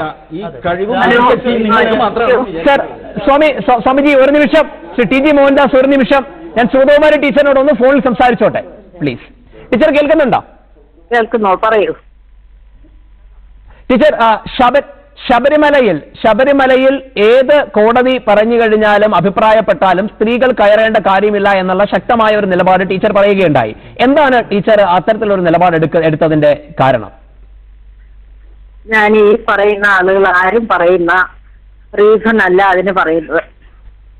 ഓരോ മനുഷ്യനും ഈ ക്യാരിയിങ് കപ്പാസിറ്റി, വാഹക ശേഷി എന്നൊന്നുണ്ട്. ഇത്ര കിലോ വെയിറ്റ് നിങ്ങൾക്ക് എടുക്കാൻ പറ്റും ഇല്ലേ എന്ന് പറഞ്ഞതുപോലെ ഓരോ പ്രദേശത്തിനും അതിന്റെ വാഹക ശേഷി, ക്യാരിയിങ് കപ്പാസിറ്റി ഉണ്ട്. ആ ശബരിമല കാടുകൾ അത് ഏറ്റവും എന്താണ് അസ്പൃശ്യമായി കാത്തു സൂക്ഷിക്കേണ്ടതായ ഒരു തപോവാസ സ്ഥലം പോലെ കഴിയേണ്ട ആ സ്ഥലം ഇപ്പോ ലക്ഷക്കണക്കിന് കോടിക്കണക്കിന് ആളുകൾ ചവിട്ടി തേച്ച് നശിപ്പിക്കുകയാണ്. പിന്നെ ഇതിപ്പോ തന്നെ താങ്ങുന്നില്ല ഭൂമിക്ക്. ആ വനഭൂമി നശിക്കുകയാണ്, പുണ്യ പമ്പാ നദി നശിക്കുകയാണ്, വിസർജ്യങ്ങളുടെ ഓടയായി മാറിക്കഴിഞ്ഞു. ഇത്രയും ലക്ഷങ്ങളെ താങ്ങാൻ ആ വാഹക ശേഷി ആ പ്രദേശത്തിനില്ല. നിങ്ങൾ ഇനി ലക്ഷക്കണക്കിന് പെണ്ണുങ്ങൾ കേരളത്തിൽ നിന്നും തമിഴ്നാട്ടിൽ നിന്നും ആന്ധ്രയിൽ നിന്നും കൂടി ഇങ്ങോട്ട് കയറിയാൽ എന്ത് സംഭവിക്കും? ആ കാടിന്, ആ മലയ്ക്ക്, ആ ടൈഗർ സാങ്ച്വറിക്ക്, ആ നദിക്ക് എന്നാരും ആലോചിക്കുന്നില്ല. ഞാൻ പ്രകൃതിയെ പറ്റി പറയുന്നു, ആരെങ്കിലും പറയണമല്ലോ. പ്രകൃതി എന്നൊരു അമ്മയുണ്ടല്ലോ ഇവിടെ, കൊല്ലരുത്. ഇപ്പൊ തന്നെ താങ്ങുന്നില്ല. ഒന്ന്. രണ്ടാമത്തേത്, നമ്മുടെ ആളുകൾ യോഗ്യന്മാരാണെന്ന് എനിക്ക് വിശ്വാസമില്ല. ഇനി ആയിരക്കണക്കിന് സ്ത്രീ പീഡന കേസുകൾ, സെക്ഷൽ അബ്യൂസ് കേസുകളിലൂടെ ശബരിമല ഉണ്ടാകുന്നത് നാണക്കേടാണ്. എനിക്ക് നമ്മുടെ ആളുകളെ വിശ്വാസമില്ല. ദിവസവും എന്റെ മുമ്പിൽ വരുന്ന ചെറിയ പെൺകുട്ടികളെയും ചെറുപ്പക്കാരികളെയും സ്ത്രീകളെയും കാണുന്നുണ്ട്. ഞാൻ പറയുന്നു, വയസ്സായ സ്ത്രീകൾക്ക് പോലും കിടന്നുറങ്ങാനൊക്കാത്ത ഒരു കാലഘട്ടം വന്നിരിക്കുന്നു. ആയിരക്കണക്കിന് ലക്ഷക്കണക്കിന് പെണ്ണുങ്ങളോടെ കയറി ചെന്നാൽ ആ പുണ്യഭൂമി എന്തായി തീരുമെന്ന് എനിക്ക് അറിഞ്ഞുകൂടാ. പിന്നെ ഭഗവാനെ കാണാന് അവിടെ എങ്ങും പോയി ഇടിച്ചു തള്ളേണ്ട ആവശ്യമില്ല. തത്വമസി എന്നാണ് എഴുതി വെച്ചിരിക്കുന്നത്, അകത്തോട്ട് നോക്കിയാൽ മതി. സ്ത്രീകളും പുരുഷന്മാരും ഇത്തരം പോകരുതെന്നാണ് എന്റെ അഭിപ്രായം. ശബരിമലയിൽ വളരെ കൺട്രോൾ ചെയ്ത് ഭക്തിയോടെ 41 ദിവസം വ്രതമെടുത്ത് മര്യാദയായിട്ട് ഇരുപടിക്കെട്ടും കെട്ടി ഭക്തിയോടെ സമർപ്പിച്ചങ്ങോട്ട് പോകണം. ഇതെന്തോന്ന് ടൂറിസ്റ്റ് കേന്ദ്രമോ? ഇത് എക്സ്കർഷൻ പാർട്ടികളോ? എന്താണ് ഇപ്പൊ കാണിക്കുന്നത്? പണം വന്ന് പറഞ്ഞാൽ മതിയോ? ആ പമ്പാനന്ദിയെ ശുദ്ധമായിട്ട് സൂക്ഷിക്കാൻ നമുക്ക് കഴിയുന്നുണ്ടോ? ഇനി ലക്ഷക്കണക്കിന് പെണ്ണുങ്ങളൊന്ന് കുളിക്കട്ടെ. ഞങ്ങളുടെയൊക്കെ മനസ്സ് പൊള്ളുകയാണ്. ഇതൊന്നും അല്ല രാജ്യത്തിന്റെ ആവശ്യം, ഇതൊന്നും അല്ല പ്രധാന പ്രശ്നം. ഇല്ലാത്ത പ്രശ്നങ്ങൾ ഉണ്ടാക്കിക്കൊണ്ടുവരണ്ട. ഇപ്പോഴുള്ള ആളുകളെ കൂടെ കുറയ്ക്കണം എന്നാണ് ഞാൻ പറയുന്നത്. വ്യക്തമാണ്. ടീച്ചറുടെ അഭിപ്രായം വളരെ വ്യക്തമാണ്. വളരെ നന്ദി ഞങ്ങളോടൊപ്പം ഇത്ര ഡീറ്റെയിൽ ആയി തന്നെ കാര്യങ്ങൾ പറഞ്ഞതിന്. അതിന്റെ മറുപടി അല്ല, ഇത് നമ്മൾ ശാസ്ത്രീയമായ എവിഡൻസോടെ സംസാരിക്കാവൂ. ശ്രീ സന്ദീപാനന്ദഗിരി സംസാരിച്ചതിന്റെ വീഡിയോയും 1 മിനിറ്റ് 45 സെക്കൻഡ് മുതൽ 2 മിനിറ്റ് 14 സെക്കൻഡ് വരെ താളത്തിൽ വലിയ കാര്യം പറഞ്ഞ് സംസ്കൃതം പറഞ്ഞിട്ട് തള്ളിയിട്ട് കാര്യമില്ല. നമുക്ക് സത്യസന്ധമാണ്. അദ്ദേഹത്തെ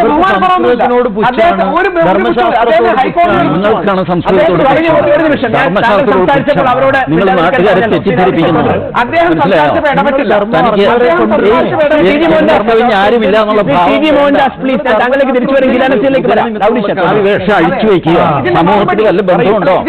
ചാപ്പാട് മേടിച്ചടിക്കുന്നതല്ല വല്ല ബന്ധമുണ്ടോ സമൂഹമായിട്ട്? ബിരുദങ്ങളോ വല്ല അറിയാം? വ്യക്തിപരമായി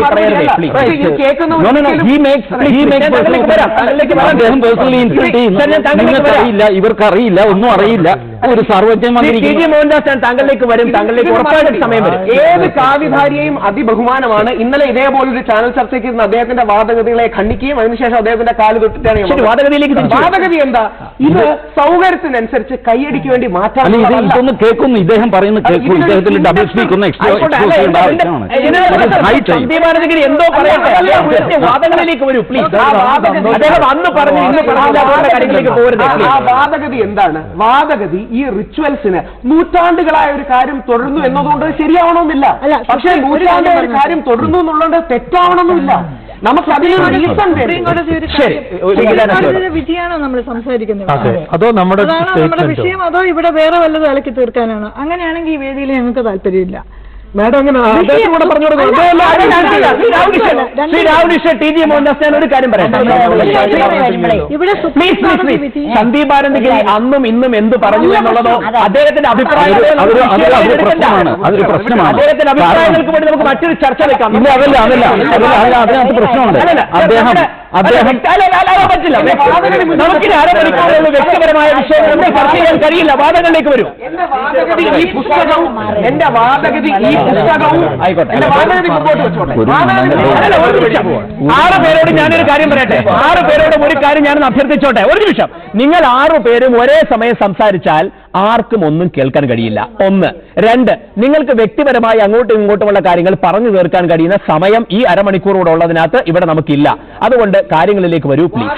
ഇത് മാത്രമാണ് ഈ പുസ്തകം 204 വർഷങ്ങൾക്ക് മുമ്പ് ഒരു ജനുവരി 12 വാർഡും കോർണറും അവിടെ ചെന്നെടുത്ത സർവേ ആണ്.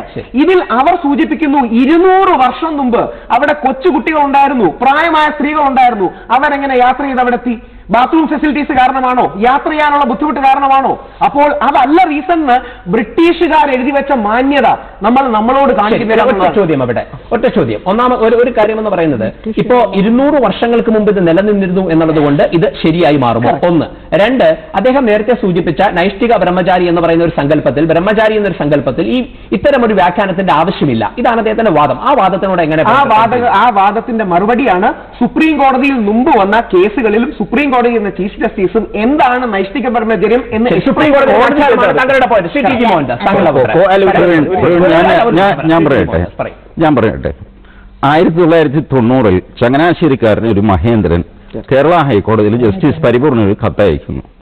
അയാളുടെ പരാതി എന്താ?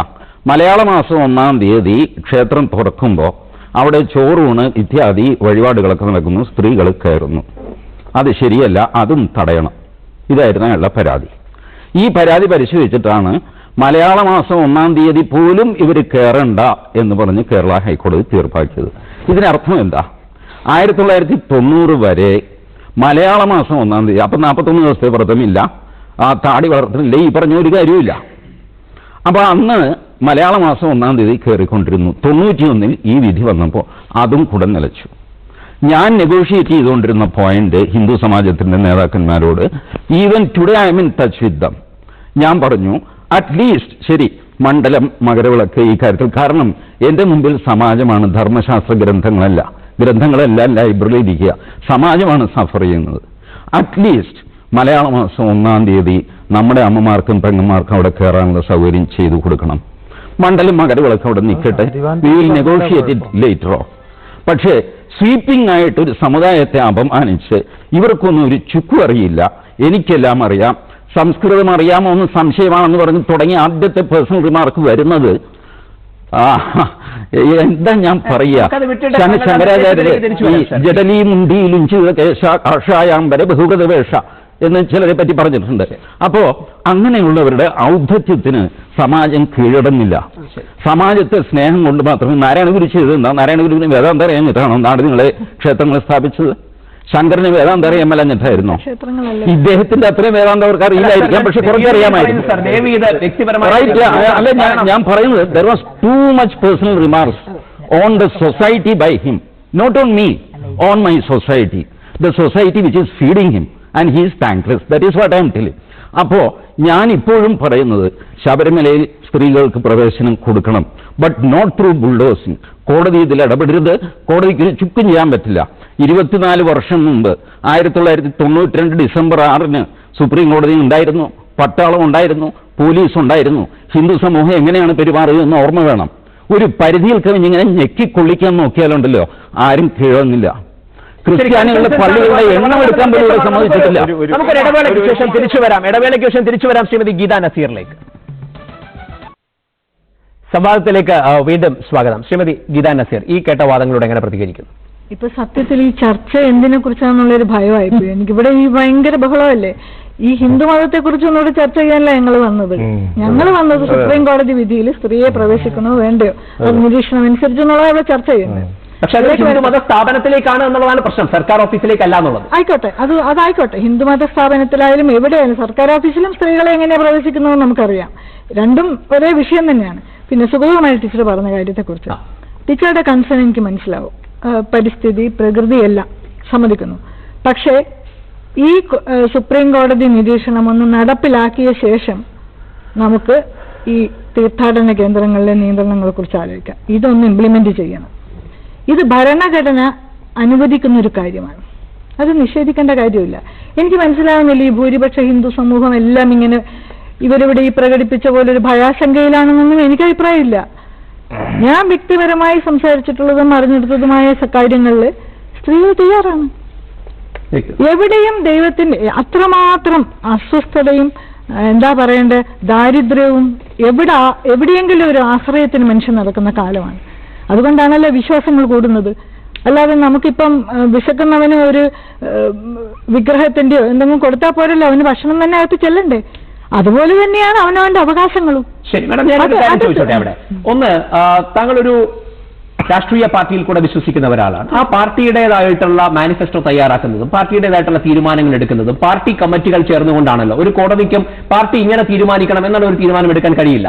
അതുപോലെ മറ്റൊരു മത സമുദായത്തിൻ്റെതായിട്ടുള്ളത് അവരുടെ നേതാക്കൾക്ക് ആ തീരുമാനം വിട്ടുകൊടുക്കുന്നതല്ലേ, അവരുടെ തീരുമാനങ്ങൾക്ക് അത് വിട്ടുകൊടുക്കുന്നതല്ലേ ഇത് നല്ലത്? അല്ല, അതോ താങ്കൾ ഒരു വിശ്വാസി തന്നെയാണോ ഇതിൽ ഇടപെടാൻ കഴിയുന്ന രീതി? രാഷ്ട്രീയ പാർട്ടികളുടെ തീരുമാനം എന്ന് പറയുന്നത് ഭൗതികമായ കാര്യങ്ങളിലാണ്, ആത്മീയമായ കാര്യങ്ങളിലാണ് മതപരമായ തീരുമാനം. ആത്മീയവാദിയാണോ?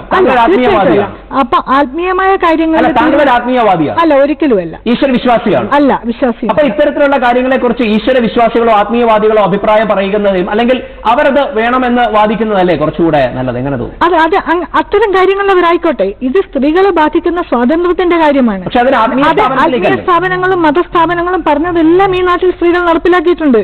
നിങ്ങളോട് ചിതയിൽ ചാടണമെന്ന് പറഞ്ഞ് സ്ത്രീ ചാടിയിട്ടുണ്ട്. മറക്കരുത് എന്ന് പറയുമ്പോൾ നടന്നിട്ടുണ്ട് സ്ത്രീകള്. എല്ലാ വിശ്വാസങ്ങളും. പിന്നെ ഞാൻ ചോദിക്കട്ടെ, ഈ വിശ്വാസം ഒന്ന്, ഒരു വിശ്വാസിയല്ലാത്ത അല്ലെങ്കിൽ ഈശ്വരനിലോ ആത്മീയവാദിയോ അല്ലാത്ത ഒരു വിഭാഗം ആൾക്കാർ ആത്മീയവാദത്തിന്റെ ഈശ്വരന്റേതായിട്ടുള്ള കാര്യങ്ങളിൽ ആര് പ്രവേശിക്കണം എന്നുള്ള കാര്യത്തിൽ ഒരു വലിയ രീതിയിൽ അഭിപ്രായം പറയുവാൻ വേണ്ടിയിട്ടുള്ള ഒരു സ്പേസ് നമുക്കുണ്ടോ എന്നുള്ളതാണ്. ഒരു സെക്യുലർ രാജ്യം. അതാ ഞാൻ ആദ്യം തുടക്കത്തിൽ പറഞ്ഞു, ഒരു സെക്യുലർ രാജ്യമായതുകൊണ്ടാണ് നമ്മൾ ഇത്രയും അഭിപ്രായക്കാർ ഇവിടെ നിരന്നിരുന്നത്. അഭിപ്രായം പറയാമല്ലോ. എനിക്ക് അഭിപ്രായം പറയാനാണ് എന്റെ സുപ്രീം കോടതിയും എന്റെ ഭരണഘടനയും എന്നെ അനുവദിക്കുന്നത്. ഒരു ചോദ്യം ഞാനും കൂട്ടിച്ചേർക്കട്ടെ. ഈ 3 തവണ തലാഖ് ചൊല്ലി ഉപേക്ഷിക്കുക, 4 ഭാര്യമാരെ കല്യാണം കഴിക്കുക, സ്വത്തിൽ തുല്യാവകാശം കൊടുക്കാതിരിക്കുക, ഇതുപോലത്തെ ശരീഅത്ത് നിയമം ഈ നാട്ടിലുണ്ട്. ഈ പറഞ്ഞ കക്ഷികൾ ആരും തന്നെ അതിനെ ചോദ്യം ചെയ്യുന്നു ഞാൻ കേട്ടിട്ടില്ല. അത്തരം ഹർജികൾ നിരന്തരം സുപ്രീം കോടതി തള്ളിക്കളഞ്ഞപ്പോ ഒരു മുഖപ്രസംഗം ജനഹിതത്തിലൂടെ ഗീതാ നസീർ എഴുതിയിരുന്നെങ്കിൽ ഞാൻ അവരെ സമ്മതിക്കുമായിരുന്നു. നട്ടെല്ലുണ്ടാവില്ല, ഇവർക്ക് നട്ടെല്ലുണ്ടാവില്ല. ഞാൻ പറയുന്നത് പേടിപ്പിക്കുന്നവന്റെ മുമ്പിൽ കീഴടങ്ങുന്ന ആൾക്കാര് ഹിന്ദു സമാജത്തിന്റെ നേർക്ക് കടന്നുകയറ്റം നടക്കുകയാണ്. അത് ഹിന്ദു സമ്മതിക്കുന്നു. പക്ഷെ മറ്റു മതങ്ങളെ ഒന്നാമത് ഒരു ഹിന്ദു ഒരു മതം എന്ന് വിശ്വസിക്കുന്ന ആളല്ല. ഹിന്ദു മതമേ അല്ല, നിങ്ങൾ മനുഷ്യരേ അല്ല, ഞങ്ങൾ തോന്നിയ പോലെ നിങ്ങളെ ബുൾഡോസ് ചെയ്യും. അതൊരു സംസ്കാരമാണ്. ആ സംസ്കാരം അസേർട്ട് ചെയ്യാൻ തുടങ്ങിയിരിക്കുന്നു. മനസ്സിലായോ? എനിക്ക് ഞാൻ ഇതിനെക്കുറിച്ച് വ്യക്തമായിട്ടുള്ള ധാരണയുമായിട്ടാണ് ഇവിടെ വന്നിട്ടുള്ളത്. അപ്പൊ ആ ധാരണയിൽ മറ്റേതെങ്കിലും പത്രപ്രസ്താവനകളോ ഏതെങ്കിലും സന്യാസിമാരുടെ പ്രസ്താവനകളോ വേറെ രാഷ്ട്രീയ നേതാക്കളുടെ പ്രസ്താവനകളോ ഒന്നും എനിക്ക് ബാധകമല്ല. ഇത് തീർത്തും മതപരമായിട്ടോ ഒരു കാര്യമല്ലിത്. ശരിക്കും പറഞ്ഞാൽ ഒരു തലത്തോളം ആത്മീയമായിട്ടുള്ള കാര്യമാണ്, സ്ത്രീകളുടെ ആയിട്ടുള്ള ഒരു കാര്യമാണ്, ഒരു പ്രശ്നമാണിത്. അപ്പൊ നമ്മൾ ഇതിൽ ചിന്തിക്കേണ്ടതെന്ന് പറഞ്ഞാൽ കാലാകാലങ്ങളായിട്ട് സ്ത്രീകളെ 10 വയസ്സ് മുതൽ 50 വയസ്സുള്ള സ്ത്രീകളെ വിലക്കിയിരുന്നു. എന്തുകൊണ്ട് പിന്നെ ഇതിനൊരു മാറ്റം ഉണ്ടായിക്കൂടാ? അതൊന്ന്. ഉണ്ടാവേണ്ടത് ആവശ്യം തന്നെയാണ്. കാര്യം സ്ത്രീകൾ പിന്നെ അടുക്കളയിലും കിടപ്പറയിലും മാത്രമുള്ള ഒരു ഉപകരണമൊന്നുമല്ല. എല്ലാ സ്ഥലങ്ങളിലും സ്ത്രീകൾക്ക് പ്രവേശിക്കാനുള്ള സ്വാതന്ത്ര്യം ഉണ്ടാവേണ്ടതാണ്, പ്രത്യേകിച്ച് നമ്മൾ ഈ കാലം മാറുന്നതോടുള്ള. അതനുസരിച്ച് ഇതിനുള്ള ആചാരങ്ങൾ എന്തെങ്കിലും ഉണ്ടെങ്കിൽ ഇതിന് മാറ്റം വരുത്തേണ്ടത് തന്നെയാണ്. അതൊന്ന്. രണ്ടാമത്തെ കാര്യം, ഇപ്പൊ ഒരു മതവും ഒരു ആചാരാനുഷ്ഠാനങ്ങളും മനുഷ്യത്വ വിഹീനമായിട്ടുള്ള അല്ലെങ്കിൽ മനുഷ്യവിരുദ്ധം എന്ന് പറയുമ്പോൾ അതിനകത്ത് സ്ത്രീ വിരുദ്ധതയും ഉൾപ്പെടുന്നുണ്ട്, ആയിട്ടുള്ള ഒരു നിലപാടുകളും എടുത്തിട്ടില്ല. കാലാകാലന്തരമായിട്ട് വന്നിട്ടുള്ള പ്രോഫറ്റ്സും ഫിലോസഫേഴ്സും പ്രവാചകന്മാരും തത്വജ്ഞാനികളും പുരോഹിതന്മാരും ഈ മതത്തിൽ ഇടപെട്ടിട്ടുണ്ട്. അതിൽ ഇത് മൂന്നാമത് പറഞ്ഞിട്ടുള്ള വർഗത്തിൽപ്പെട്ട പൗരോഹിത്യം പുരോഹിതന്മാർ ചെയ്തിട്ടുള്ള അബദ്ധങ്ങളാണ് ഈ സ്ത്രീകളെ പ്രവേശിക്കാൻ പാടില്ല, ശബരിമല പോലുള്ള ക്ഷേത്രങ്ങളിൽ പ്രവേശിക്കാൻ പാടില്ല, സതി അങ്ങനെയുള്ള നമ്മളെ ഈ മതത്തിലോ ഹിന്ദു മതം എന്ന് പറയപ്പെടുന്ന ആ നിലപാടിലോ. ഒരു നിമിഷം അവിടെ ഉള്ളത് രണ്ട് പ്രധാന കാര്യങ്ങൾ. ഒന്ന്, എല്ലാ അമ്പലങ്ങളിലും പൗരോഹിത്യം ഇതേപോലെയുള്ള ഒരു തീരുമാനം എടുത്തിട്ടില്ല. ഒന്ന്. രണ്ട്, ഹിന്ദു മതത്തിന് അപ്പുറത്തേക്കുള്ള മറ്റു മതങ്ങളിലും നിൽക്കുന്ന ഇത്തരം റെസ്ട്രിക്ഷൻസിനെതിരായിട്ട് ശക്തമായി പ്രതികരിക്കാൻ വേണ്ടിയിട്ട് നിങ്ങളെപ്പോലുള്ളവർ വരുന്നില്ല എന്നുള്ളതാണ് ടി ജി മോഹൻദാസിന്റെ ഒരു വാദം. ഇതിനെങ്ങനെ കാണുന്നു? അല്ല, അത് തീർച്ചയായിട്ടും അത്തരം കാര്യങ്ങൾ പ്രതികരിക്കേണ്ടതാണ്. എന്തുകൊണ്ട് ഇതുപോലെ ശക്തമായ ഒരു പ്രതികരണം ഉണ്ടാകുന്നില്ല? എല്ലാ പള്ളിയിലും, മുസ്ലിം പള്ളികളിലും സ്ത്രീകളെ കയറ്റുന്നതിന് വേണ്ടിയിട്ട്, അവിടെ അവർക്ക് നിസ്കരിക്കുവാനുള്ള സ്വാതന്ത്ര്യം ഉണ്ടാക്കി കൊടുക്കുന്നതിന് വേണ്ടിയിട്ട് ഒക്കെ എന്തുകൊണ്ട് കൃത്യമായിട്ടുള്ള വാദഗതികളുമായി വരാൻ തയ്യാറാകുന്നില്ല? നമ്മുടെ ചർച്ച വിഷയം എന്താണ്? പോളണ്ടിനെ കുറിച്ച് സംസാരിക്കരുത്.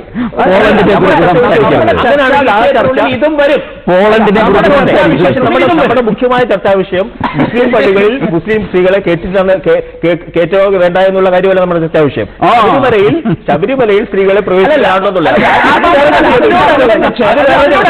അതിനോടനുബന്ധിച്ച് ഒരു ആരാധനാലയത്തിൽ എവിടെയെങ്കിലും സ്ത്രീയെ വിലക്കി നിർത്തേണ്ട കാര്യമുണ്ടോ എന്നുള്ള ചോദ്യം ഉണ്ടാകുമ്പോൾ അത് ഹിന്ദു സമുദായത്തിനെതിരെ മാത്രമാണ് വിരലോങ്ങുന്നത്, വാളോങ്ങുന്നത് എന്നുള്ളതാണ് ശ്രീ ടി ജി മോഹൻദാസ്. തീർച്ചയായിട്ടും പാടില്ല. പക്ഷേ നമ്മൾ അത്തരം ഒരു കാര്യം ഉന്നയിക്കുമ്പോൾ, നമ്മൾ ഇത്തരം ഒരു ചർച്ച വരുമ്പോൾ ഇതിന്റെ ഒരു ഫ്രെയിം ഓഫ് കോണ്ടക്സ്റ്റ് ഉണ്ടല്ലോ. ഇതിന്റെ ഒരു സഹസംബന്ധ പ്രയുക്തി എന്ന് പറയുന്ന ഒരു ഇതിനകത്തുള്ള ഫ്രെയിം ഉണ്ട്. ആ ഫ്രെയിമിൽ നിന്ന് സംസാരിക്കുമ്പോൾ നമ്മൾ ഈ കാര്യം ആ ഫ്രെയിമിൽ നിന്നുകൊണ്ട് തന്നെ ഞാൻ അത് നമ്മൾ പറയുമ്പോൾ അത് തീരുമാനിക്കേണ്ട ആൾക്കാർ വേറെ ആ മതത്തിൽ. എന്റെ ചോദ്യം അത്തരത്തിലുള്ള വിഷയങ്ങളിൽ എന്തുകൊണ്ട് ശക്തമായ രീതിയിലുള്ള തീരുമാനമെടുക്കാൻ വേണ്ടി അല്ലെങ്കിൽ ശക്തമായ രീതിയിലുള്ള പ്രതികരണങ്ങൾ നടത്താൻ നിങ്ങളെ പോലുള്ളവർ വരുന്നില്ല? തീർച്ചയായിട്ടും പ്രതികരിക്കേണ്ടതാണ്. ഇത്തരം ഇപ്പൊ ഏത് മതമാണെങ്കിലും രാഷ്ട്രീയമാണെങ്കിലും ഏത് തരത്തിലുള്ള നിലപാടുകളാണെങ്കിലും മനുഷ്യത്വഹീനമായിട്ട് ഒരു കാര്യമാണ് എനിക്ക് പറയാം. ഒരു കാര്യം കൂടെ, പിന്നെ ഇപ്പൊ സുഗതമായ ടീച്ചർ പറഞ്ഞിട്ടുള്ള ഒരു ഏറ്റവും പ്രസക്തമായ കാര്യമാണ്. നമ്മൾ ഇപ്പൊ എന്റെ അഭിപ്രായം സ്ത്രീകളെ തീർച്ചയായിട്ടും ശബരിമലയിൽ പ്രവേശിപ്പിക്കണമെന്ന് തന്നെയാണ്. പക്ഷെ അതേസമയം തന്നെ 185 കോടി വരുമാനമുള്ള ഒരു മഹാക്ഷേത്രത്തില്, രാജ്യത്തു നിന്നും വിദേശങ്ങളിൽ നിന്നും വരെ ആളുകൾ വരുന്നുള്ള ക്ഷേത്രത്തില് ഇവിടുത്തെ ഭരണകൂടം എന്ത് ശുചീകരണ പ്രവർത്തനങ്ങളാണ് ചെയ്തിട്ടുള്ളത്? ഈ പമ്പാനദി എന്ന് പറയുന്നത് പൂർണ്ണമായിട്ട് മരിവസമായി കഴിഞ്ഞു. ആർട്ട് ഓഫ് ലിവിംഗിന്റെ വോളണ്ടിയേഴ്സ് വന്നിട്ടാണ് ഇതിന്ന് ഇപ്പം സ്വച്ഛി പറഞ്ഞും കേട്ടു. നമ്മൾ ഈ വിഷയത്തിൽ നിന്ന് പലതും മാറിപ്പോയി. അതൊരു ദുഃഖമാണ്. ആ കാര്യത്തിൽ വളരെ പ്രധാനപ്പെട്ട ഒരു വിഷയം എടുത്ത് ചർച്ച ചെയ്യുമ്പോൾ നമ്മൾ പല കാട് കയറിപ്പോയി. അങ്ങനെ വരുന്നത് ശരിയല്ല. പറഞ്ഞ ഒരു കാര്യം, സാമൂഹ്യ പ്രതിബദ്ധതയുടെയും ഈ ആധ്യാത്മികതയുടെയും സമന്വയമാണ് ഈ ശരിയത. അത് പലപ്പോഴും നമ്മൾ മനസ്സിലാക്കാതെ പോകുന്നുണ്ട്. ആ പ്രതിബദ്ധതയുണ്ട്, സമൂഹത്തോട് പ്രതിബദ്ധതയുണ്ട്. അതുപോലെ ആചാര അനുഷ്ഠാനങ്ങൾ എന്ന് പറയുമ്പോൾ ഒരു മതത്തിന് മാത്രമല്ല, എല്ലാ മതങ്ങൾക്കും ഈ ആചാര അനുഷ്ഠാനങ്ങളുണ്ട്. ഇപ്പൊ മുമ്പേ ചോദിച്ചല്ലോ ഒരു ചോദ്യം, മുസ്ലിം പള്ളിക്കകത്ത് കയറി സ്ത്രീകൾ പ്രാർത്ഥിക്കുന്നില്ല, ആർക്കും ഒരു ശല്യവും ഇല്ല, അവരുടെ ആചാരം അവർ ഖണ്ഡിക്കാൻ തയ്യാറാകുന്നേ ഇല്ല, അവരത് കൊടുക്കുന്നില്ല. ഇപ്പം ശബരിമലയിൽ സ്ത്രീകൾക്ക് കയറണ്ടെന്ന് ആരും പറഞ്ഞിട്ടില്ല. മുമ്പേ ഞാനതാ പറഞ്ഞേ, 10 വയസ്സിന് ശേഷം 50 വയസ്സിനിടയിലുള്ള ആളുകൾ കയറണ്ടെന്ന് പറഞ്ഞതിന് 3 വശങ്ങളുണ്ടായിരുന്നു. ഒന്ന് കാനന ക്ഷേത്രമാണ്. ഇത്രയും ഒഴുകിയ ആളുകൾ എത്തുമ്പോൾ ഇവിടെ ബസ്സിനകത്ത് പോലും നടക്കുന്ന സ്ത്രീപീഡനമാണ്, ഒരു രക്ഷയില്ല. സ്പർശനം ദർശനമാകാം, പക്ഷെ സ്പർശനം കൂടെ നടക്കും ഇതിന്റെ ഇടയിൽ കൂടെ. ഈ പ്രായത്തിലുള്ള വെച്ചാൽ ഒരു വയസ്സ് നാൾ പോയാൽ അത്ര ആരും ശ്രദ്ധിക്കത്തില്ല.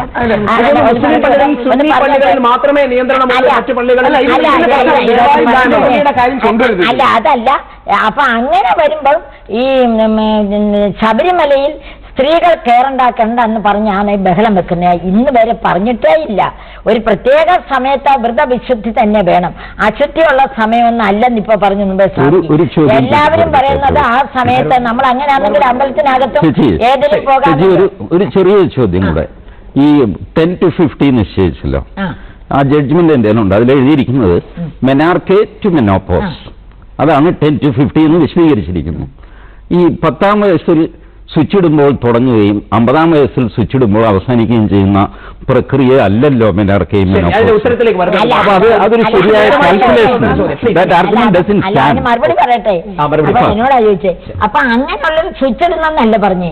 ചിലപ്പോൾ ചിലത് നേരത്തെ ഇതുമൊക്കെ വരും. പക്ഷെ ഒരു പ്രത്യേക ആചാരത്തെ നമ്മൾ ഖണ്ഡിക്കാൻ പോകുന്നതിന് പല നമ്മളെക്കാൾ പൂർവ്വരായ ആളുകൾ കാനന ക്ഷേത്രത്തിലും നൈഷ്യ ബ്രഹ്മചാരിയാണെന്ന് പറഞ്ഞാലും ഒക്കെ ഉള്ള ഒരുപാട് വസ്തുതകളുണ്ട്. അത് നിരത്തി വേണം നമ്മൾ ഇതിനെ കാണാൻ. അതുകൊണ്ട് യാതൊരു കാരണവശാലും ഈ പ്രായത്തിലുള്ള സ്ത്രീകൾ അവിടെ പോകരുത് തന്നെ നമ്മുടെ നാട്ടിലെ അമ്മമാരും സഹോദരിമാരും തീരുമാനം എടുക്കണം. ഏത് ബഹുമാനപ്പെട്ട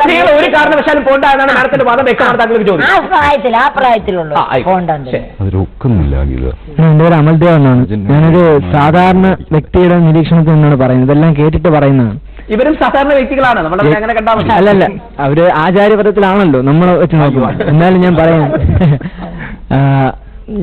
യജ്ഞപുരുഷൻ ധർമ്മശാസ്ത്രമായിട്ട് അവതരിച്ച് അതിൽ നിന്നാണല്ലോ ബ്രഹ്മചാരിയായപ്പോ ഇതുണ്ടാകുന്നത്, ആ ഒരു സങ്കല്പം ഉണ്ടാകുന്നത്. വാസ്തവത്തില് ഒരു ബ്രഹ്മചാരി എന്ന് പറയുമ്പോൾ ഇനിയിപ്പോ എത്ര സ്ത്രീകൾ വന്നു നിന്നാലും അദ്ദേഹത്തിന് ഒരു ഇളക്കം സംഭവിക്കാൻ പോകുന്നില്ല. ഒരു പോയിന്റ് ഇനിയിപ്പോ എന്തൊക്കെ സംഭവിച്ചാലും അദ്ദേഹത്തിനൊന്നും പറ്റാൻ പോകുന്നില്ല. അപ്പോ സ്ത്രീകൾ ശബരിമലയിൽ കയറരുത് എന്ന് പറയുന്നതിൽ ഒരു യുക്തി ഇല്ല ആ വശം നോക്കുമ്പോൾ.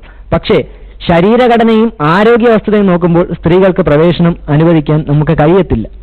അതുപോലെ തന്നെ സംരക്ഷണത്തിന്റെ കാര്യം നമുക്ക് കഴിയത്തില്ല. പിന്നെ മറ്റൊരു കാര്യം, ഗീതാമാല ഇവിടെ പറഞ്ഞതുപോലെ ഈ പറയുന്ന പോലെ ഈ നിരീശ്വരവാദത്തിന്റെ അടിസ്ഥാനത്തിലോ അല്ലെങ്കിൽ മറ്റ് പ്രത്യയശാസ്ത്രങ്ങളുടെ അടിസ്ഥാനത്തിലോ അളവുപോലെ വെച്ച് അളക്കാൻ കഴിയുന്ന ഒന്നല്ല സനാതന ധർമ്മം എന്ന് പറയുന്നത്.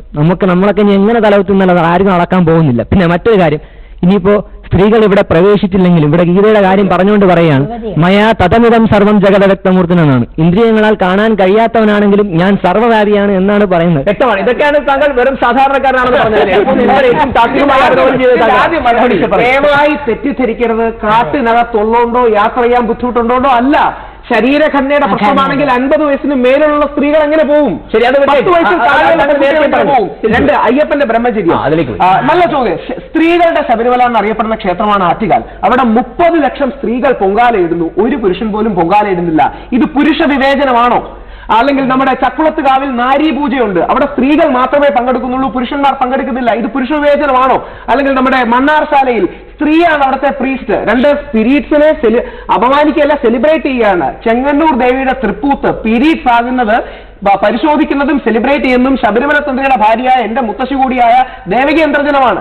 അപ്പോൾ ഇത് വേറെ വേറെ സിസ്റ്റംസ് ആണ്. ഇത് ബഹുസ്വരതയാണ് എന്ന് കാണണം. അതാണ് അതിന്റെ അടിസ്ഥാനം. സന്ധ്യാഭാരതി, ഇതിൽ ഈ ആറ്റുകാലില് പുരുഷൻ പൊങ്കാല ഇടുന്നില്ല എന്ന് പറയുന്നത് തന്നെ തെറ്റാ.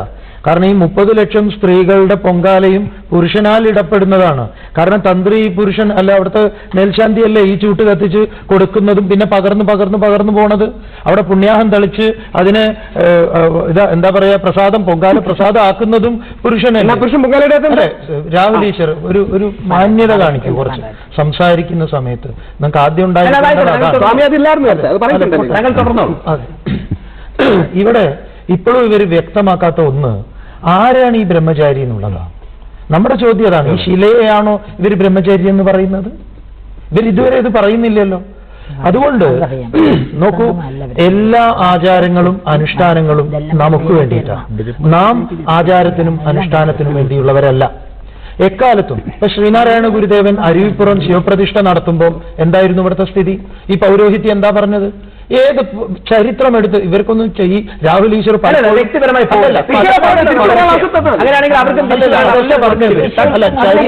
ചരിത്രത്തെ വിസ്മരിച്ചുകൊണ്ട് സംസാരിക്കാറുണ്ട്. അതുകൊണ്ട് നാരായണ ഗുരുദേവൻ അരുവിപ്പുറം ശിവപ്രതിഷ്ഠ നടത്തുന്ന സമയത്ത് ഇതേ പൗരോഹിത്യം അതായിരുന്നു ഇവിടുത്തെ ഏറ്റവും വലിയ വിപ്ലവം. നമുക്ക് ഈ ശബരിമല ക്ഷേത്രത്തിൽ സ്ത്രീകളെ പ്രവേശിപ്പിക്കുന്ന കാര്യത്തിൽ സമാനമായിട്ട് പറയാനുള്ളത് സതിയൊന്നുമല്ല. സതി എന്ന് പറയുന്നത് നമുക്ക് ഒരു അനാചാരമായിരുന്നു. അങ്ങനെ പത്മനാഭസ്വാമി ക്ഷേത്രത്തിൽ സ്ത്രീകൾ മാറുമറയ്ക്കാതെ കയറുന്നതിനെ ചേറ്റു ശങ്കുപിള്ളയാണല്ലോ അത് സമരം ചെയ്ത് ഒറ്റയാൻ സമരത്തിലൂടെ നേടിയെടുത്തതാണത്. അവിടെയും ഈ സമയത്ത് പൗരോഹിത്യം പറഞ്ഞത് ദേവന് അപ്രീതിയാവുന്ന ഈ പറഞ്ഞ നാരായണ ഗുരുദേവൻ ശിവപ്രതിഷ്ഠ നടത്തുമ്പോൾ എന്തൊക്കെയായിരുന്നു പറഞ്ഞതെന്നറിയോ? ഇവിടെ കലികാലത്തിന്റെ ആരംഭമാണ്, ഇവിടെ ഇതാ പ്രളയം വരാൻ പോകുന്നു, എന്തൊക്കെ. നമുക്ക് അവിടെ നിന്ന് ഒരു ചോദ്യം ചോദിക്കാം. എൻ്റെ പേര് ഡോക്ടർ സജീഷ്. ഇനി ഗീത നസീർ മാഡത്തോട് ചോദിക്കേണ്ടത്, മാഡത്തിന് ഇന്ത്യയിലെ എത്ര പള്ളികളിൽ പോയി നിസ്കരിക്കാനുള്ള അവസരം ഉണ്ടായിട്ടുണ്ട്? ഞാൻ മുസ്ലിം അല്ല, എന്നാലും എത്ര പള്ളികളിൽ സ്ത്രീകൾക്ക് നിസ്കരിക്കാനുള്ള അവസരമുണ്ട്? അത് അങ്ങനെ അവസരം നിഷേധിക്കുന്നുണ്ടെങ്കിൽ സുന്നി പള്ളികളിൽ മാത്രമാണ് അവര് നിയന്ത്രണമുള്ളത് എന്നുള്ളത് നമ്മൾ കാണേണ്ടിയിരിക്കും. അതുപോലെ നമ്മുടെ വാവരുടെ പള്ളി അയ്യപ്പ ക്ഷേത്രത്തിന്റെ ശബരിമലയുടെ ഒരു അവിഭാജ്യ ഘടകമാണ്. അവിടെ നമുക്ക് പെൺകുട്ടികളെ കയറ്റി നിസ്കരിപ്പിക്കാനുള്ള എന്തെങ്കിലും വാവരുടെ പള്ളി അവിഭാജ്യ ഘടകമാണ്. പോണമെങ്കിൽ പോണം സ്ത്രീകള്. അല്ല, അതിനുവേണ്ടി മാഡം ഒക്കെ അതിനുവേണ്ടി പ്രവർത്തിക്കേണ്ടതാണ്. ഇതുപോലൊരു സംഭവം തീർച്ചയായിട്ടും പറയാം. അല്ലെങ്കിൽ എഴുതുന്നുണ്ട് നമ്മൾ ധാരാളമായി. ഇദ്ദേഹം പറഞ്ഞു ജനകീയത്തിൽ വരുന്നില്ല. ഇഷ്ടം പോലെ ഈ മത തീവ്രവാദങ്ങൾ, മതങ്ങളിൽ എങ്ങനെയാണ് ഈ വർഗീയ ഫാസിസം വരുന്നത്, എന്തുകൊണ്ടാണ് ഇതെല്ലാം ഇങ്ങനെ തമ്മിലടിയാവുന്നത്, വളരെ സമാധാനപരമായി ജീവിക്കണമെന്ന്, മനുഷ്യൻ മാനവികതയിൽ അടിസ്ഥാനമായി ജീവിക്കണമെന്നേ മതങ്ങൾ പറഞ്ഞിട്ടുള്ളൂ. പക്ഷെ ഇതൊക്കെ ഇട്ടലക്കാനും ഇതുപോലെ ഇങ്ങനെ സ്കൂൾ ഓഫ് തോട്ട്സുകൾ മുന്നോട്ട് കൊണ്ടുവരുന്നില്ല. അതുപോലെ ഏകീകൃത സിവിൽ കോഡ് ഇതുവരെ നടപ്പിലാക്കിയിട്ടില്ല. ഇപ്പൊ സുപ്രീം കോടതി ശബരിമലയ്ക്ക് വേണ്ടി അമിക്കസ് ക്യൂറിയെ ഏർപ്പാടാക്കി എങ്ങനെയെങ്കിലും സ്ത്രീകളെ ഇടിച്ച് കയറ്റിയേ പറ്റൂ എന്ന് പറയുകയാണ്. അതേസമയം നമുക്ക് ഏകീകൃത സിവിൽ കോഡ് വേണമെന്നുള്ളത് ഒറ്റയടി ഉത്തരം പറയാം. നമ്മൾ ആർക്കും കയറി കൊട്ടാൻ കഴിയുന്ന ചെണ്ടയാണ്. അതാണ് റീസൺ. ഇതാണ് സത്യം. ആരും പറയില്ല. അതുപോലെ നമ്മുടെ അങ്ങനെയാണോ ശ്രീ ഹരിനീലഗിരി? ആർക്കും കയറി കൊട്ടാ, ഒരു നിമിഷം, ആർക്കും കയറി കൊട്ടാന്നുള്ള ചെണ്ട ആയതുകൊണ്ട് അല്ല, ഞാൻ എനിക്കറിയില്ല. നിങ്ങൾ നിങ്ങളുടേതായ ഇവരെ ടവറിൽ ജീവിക്കുക. നിങ്ങൾക്ക് എങ്ങനെ അറിയാൻ പറ്റും സൊസൈറ്റിയെ പറ്റി? പറയൂ. അല്ല, ഇത് മതത്തിന്റെ, ഇതിനകത്തൊരു മതത്തിന്റെ പശ്ചാത്തലം ഉണ്ടെങ്കിൽ പോലും ഇത് മതത്തിന്റെ ബേസിൽ ചർച്ച ചെയ്യേണ്ട ഒരു വിഷയമല്ല ഇത്. നമ്മളിപ്പോ ഒരു തെറ്റ് ചെയ്യുമ്പോൾ, ഇപ്പൊ ഹിന്ദു മതത്തിൽ ഒരു തെറ്റ് വന്നു, തെറ്റ് വരുമ്പോൾ നമ്മൾ പറയുകയാണ്, അല്ലെങ്കിൽ അതിനെ ചോദ്യം ചെയ്യുന്നവര് ആരോ ആയിക്കോട്ടെ, മുസ്ലിങ്ങളോ പത്രപ്രവർത്തകരോ സംവാദികളോ ആരെങ്കിലും ആയിക്കോട്ടെ, ചോദ്യം ചെയ്യുമ്പോൾ പറയുവാണ് അത് നിങ്ങളത് ചെയ്യുന്നതോ? അതല്ല ഇതിന്റെ പ്രശ്നം. അവരത് ചെയ്യുന്നത് അത് വേറെ കോണ്ടെക്സ്റ്റിൽ അത് തിരുത്തേണ്ടതാണ്. അപ്പൊ നമ്മൾ ചർച്ച ചെയ്യുമ്പോഴത്തേക്കും നമ്മളിപ്പം ശരിക്കും തുറന്നു പറഞ്ഞു കഴിഞ്ഞാൽ മുസ്ലിം ദേവാലയങ്ങളിൽ എന്തുകൊണ്ട് സ്ത്രീകൾക്ക് പ്രവേശനം അനുവദിക്കുന്നില്ല, അതല്ല നമ്മുടെ ചർച്ചാ വിഷയം. അത് ഞാനത് പറയാൻ തീർച്ചയായിട്ടും അനുവദിക്കേണ്ടതാണ്. തീർച്ചയായിട്ടും മുന്നോട്ട് വരാം. നിങ്ങൾ ഒരു സംവാദം വിളിക്കൂ, നമ്മൾ വരാമല്ലോ. നമ്മൾക്ക് വരാമല്ലോ. ദൂരദർശൻ സംവാദം വെക്കാത്തതാണ് ആ വിഷയത്തിൽ. ദൂരദർശൻ വെക്കാത്തതല്ല. പൊതുവെ മുസ്ലിം സമുദായം ഒരു ന്യൂനപക്ഷമായതുകൊണ്ട് അവരോടുള്ള കൺസേൺ ഒരു ചെറിയ ഇന്റർവെൻഷൻ നടത്താറുണ്ട്. ഈ നാരായണ ഗുരു അരുവിപ്പുറത്ത് ശിവപ്രതിഷ്ഠ നടത്തിയപ്പോൾ എന്തോ വലിയ കോലാഹലമുണ്ടായി എന്നുള്ളത് അതല്ല ചരിത്രം. കെ സുരേന്ദ്രന്റെ ചരിത്രാഖ്യായികയിൽ, നാരായണ ഗുരു എന്നുള്ള ചരിത്രാഖ്യായികയിൽ പറഞ്ഞിട്ടുണ്ട്, ഒരു ബഹളവും ആ ദിവസം ഉണ്ടായില്ല. പിന്നെയും കുറെ ദിവസം കഴിഞ്ഞപ്പോൾ ഒരു പോറ്റിയും ഒരു നമ്പൂതിരിയും കൂടെ ഇത് കാണാൻ വന്നു. ആ വന്നതിന്റെ കൂട്ടത്തിലുള്ള പോറ്റി ആശങ്കയോടെ ചോദിച്ചു, അല്ല ഗുരുവിന് ഇത് ചെയ്യാനുള്ള അധികാരമുണ്ടോ? വല്ല അനർത്ഥവും സംഭവിക്കുമോ? അപ്പോഴാണ് ഗുരു പറയുന്നത്, നീ ഭയക്കണ്ട, ഞാൻ ഈഴവശിവനെയാണ് പ്രവേശിച്ചിരിക്കുന്നത് എന്ന് ആ പോറ്റിയെ സമാധാനിപ്പിക്കുന്നു. ഇത്രയും ഉണ്ടായിട്ടുള്ളൂ. ഇതിനെയാണ് ഇവർ പൗരോഹിത്യം ഉറഞ്ഞു തുള്ളി ഇപ്പോഴും പറയുന്നുണ്ടല്ലോ, പൗരോഹിത്യം. ഏതാണ് ഈ പുരോഹിതൻ? ഏത് പുരോഹിതനെ സ്വാമി കണ്ട് സംസാരിച്ചിട്ടുണ്ട്? താഴമൻ തന്ത്രിയോ? ചോദിക്കാം. എനിക്ക് ചോദിക്കാനുള്ള ആരോടും പേഴ്സണലായിട്ട് പേര് ചൊല്ലിയോ പോളണ്ട് പറഞ്ഞു ഒന്നുമല്ല എനിക്ക് ചോദിക്കാനുള്ളത്. എന്റെ പേര് ലിഷ. അപ്പോൾ എനിക്ക് ചോദിക്കാനുള്ളത്, അങ്ങനെ വ്യക്തിപരമായ ഒരു ഹത്യൊന്നുമല്ല ഞാൻ ഉദ്ദേശിക്കുന്നത്. ഈ ജനാധിപത്യ രാജ്യത്തെ ഒരു പൗരൻ എന്ന ഒരു നിലയിലാണ് ഞാൻ ചോദിക്കാറുള്ളത്. അതൊരു സ്ത്രീക്ക് വേണ്ടി ഒരു വാദിക്കലോ ഒന്നുമല്ല, ഒരു മനുഷ്യൻ ആസ് എ ഹ്യൂമൻ ബീങ്, അതാണ് ഞാനിവിടെ ഉദ്ദേശിക്കുന്നത്. ഇപ്പം ഞാനൊരു ക്രൈസ്തവ ബാക്ക്ഗ്രൗണ്ടിൽ നിന്ന് വരുന്നയാളാണ്. ഞങ്ങൾക്ക് ഇങ്ങനത്തെ യാതൊരു റെസ്ട്രിക്ഷൻസ് ഇല്ല. അതുകൊണ്ട് തന്നെ നമ്മുടെ പള്ളിയോ ആചാരങ്ങളോ വളരെ നല്ല രീതിയിൽ തന്നെയാണ് നടന്നു പോകുന്നത്. യാതൊരു പ്രോബ്ലംസും ഇല്ല. രണ്ടാമത്തെ കാര്യം, സ്ത്രീ പുരുഷ സമത്വം, ലിംഗസമത്വം എന്ന് പറയുന്നത് വാനോളം പുകഴ്ത്തുന്ന ഒരു രാജ്യത്ത് ഈ പറയുന്ന സാധനത്തോട് എനിക്ക് യോജിക്കാനാകുന്നില്ല. ഇവിടെ പിന്നെ ഒരു സ്ത്രീയുടെ ഈ മെനോപോസൊക്കെയോട് ചർച്ച ചെയ്യുന്നു കേട്ടു. ഈ പറയുന്ന സംഗതി ഒരു സ്ത്രീക്കില്ലെങ്കിൽ ആ സ്ത്രീയെ കല്യാണം കഴിക്കാൻ തയ്യാറാകുന്ന എത്ര പുരുഷന്മാരുണ്ട് ഇവിടെ? ഇല്ല. ആ സ്ത്രീക്ക് ഒരു കുട്ടികൾ ഉണ്ടാകുമോ? ബയോളജിക്കലായിട്ട് ഒരുപാട് കാര്യങ്ങൾ കൊണ്ട് ഒരു സ്ത്രീക്ക് വളരെ എസെൻഷ്യൽ ആയിട്ടുള്ള ഒരു കാര്യമാണിത്. അതിനെ ചൊല്ലി അവിടെ ഇരുന്നാൽ ആ പരമശക്തിക്ക്, ആ അയ്യപ്പന്, മറ്റൊരു വ്യത്യസ്ത വിഭാഗത്തിൽപ്പെട്ട ഞാൻ തന്നെ പറയുന്നു, ആ അപാര ശക്തിക്ക് ഒന്നും സംഭവിക്കാൻ പോകുന്നില്ല. കാരണം മതം മനുഷ്യന്റെ നന്മയ്ക്ക് വേണ്ടിയിട്ടുള്ളതാണ്. നന്മയ്ക്ക് വേണ്ടിയുള്ള മതത്തിൽ ഈ പറയുന്ന റെസ്ട്രിക്ഷൻസോ വേർതിരിവുകളോ അടിച്ചമർത്തി ഏൽപ്പിക്കേണ്ട സംഗതി അല്ല ഒന്നും. അത് മനുഷ്യൻ സ്വയമേ തീരുമാനിക്കണം. അവിടെ പോവേണ്ടാത്ത സ്ത്രീകൾക്ക് പോവണ്ട, പോകേണ്ടവരെ പോകാൻ അനുവദിക്കണം. ഇപ്പൊ ഈ ശബരിമല ഈ പറയുന്ന മറുപടിയല്ല, എല്ലാ മതത്തിനും ആചാരാനുഷ്ഠാനങ്ങളുണ്ട്. ക്രിസ്ത്യൻ സ്ത്രീകൾക്ക് പള്ളിയിൽ പ്രീസ്റ്റ് ആകാൻ പറ്റും. എവിടെ പോപ്പിനെതിരെ ഇപ്പോഴും പ്രതിഷേധങ്ങളുണ്ടോ? അല്ല, ഉള്ള വിഭാഗമുണ്ട്. അംഗീകരിക്കുന്നുണ്ടോ? അപ്പൊ എല്ലാത്തിനും അതിന്റേതായ സിസ്റ്റംസ് ഉണ്ട്. ഒരു കാര്യം ഫുട് നോട്ടായിട്ട് ചേർക്കട്ടെ. ഈ ആവേശമൊക്കെ കാണിക്കുന്ന ആൾക്കാരാണ് പരീക്ഷ എഴുതാൻ നേരത്ത് ശിരോവസ്ത്രം ഒന്ന് മാറ്റി വയ്ക്കാൻ 3 മണിക്കൂർ.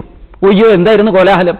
അപ്പൊ വാചകടിക്കാനും ഈ രാഹുൽ പറഞ്ഞ പോലെ തള്ളാൻ വളരെ എളുപ്പമാണ് വല്ലവനെയാകുമ്പോൾ.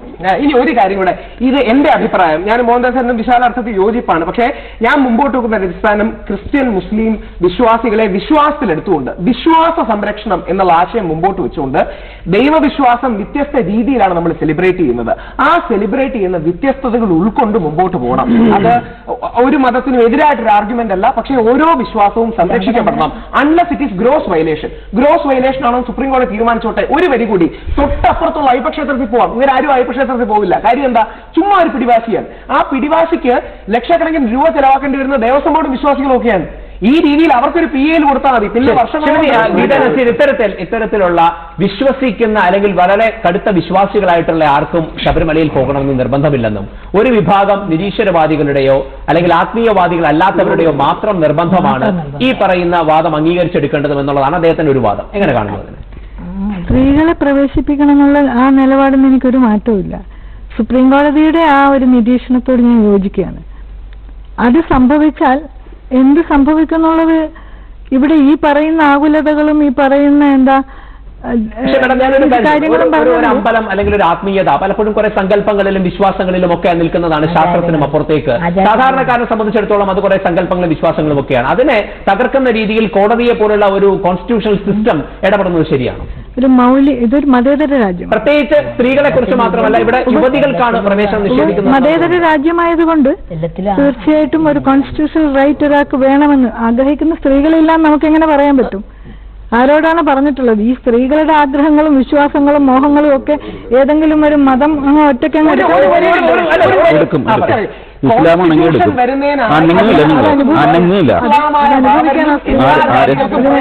അവരനുഭവിക്കുന്നു പറയൂ ആരെങ്കിലും. കഴിഞ്ഞ മാസം ചെറിയ ചോദ്യം ആർക്ക് വേണമെങ്കിലും രാഹുൽ ചേട്ടൻ പറഞ്ഞാലും മതി.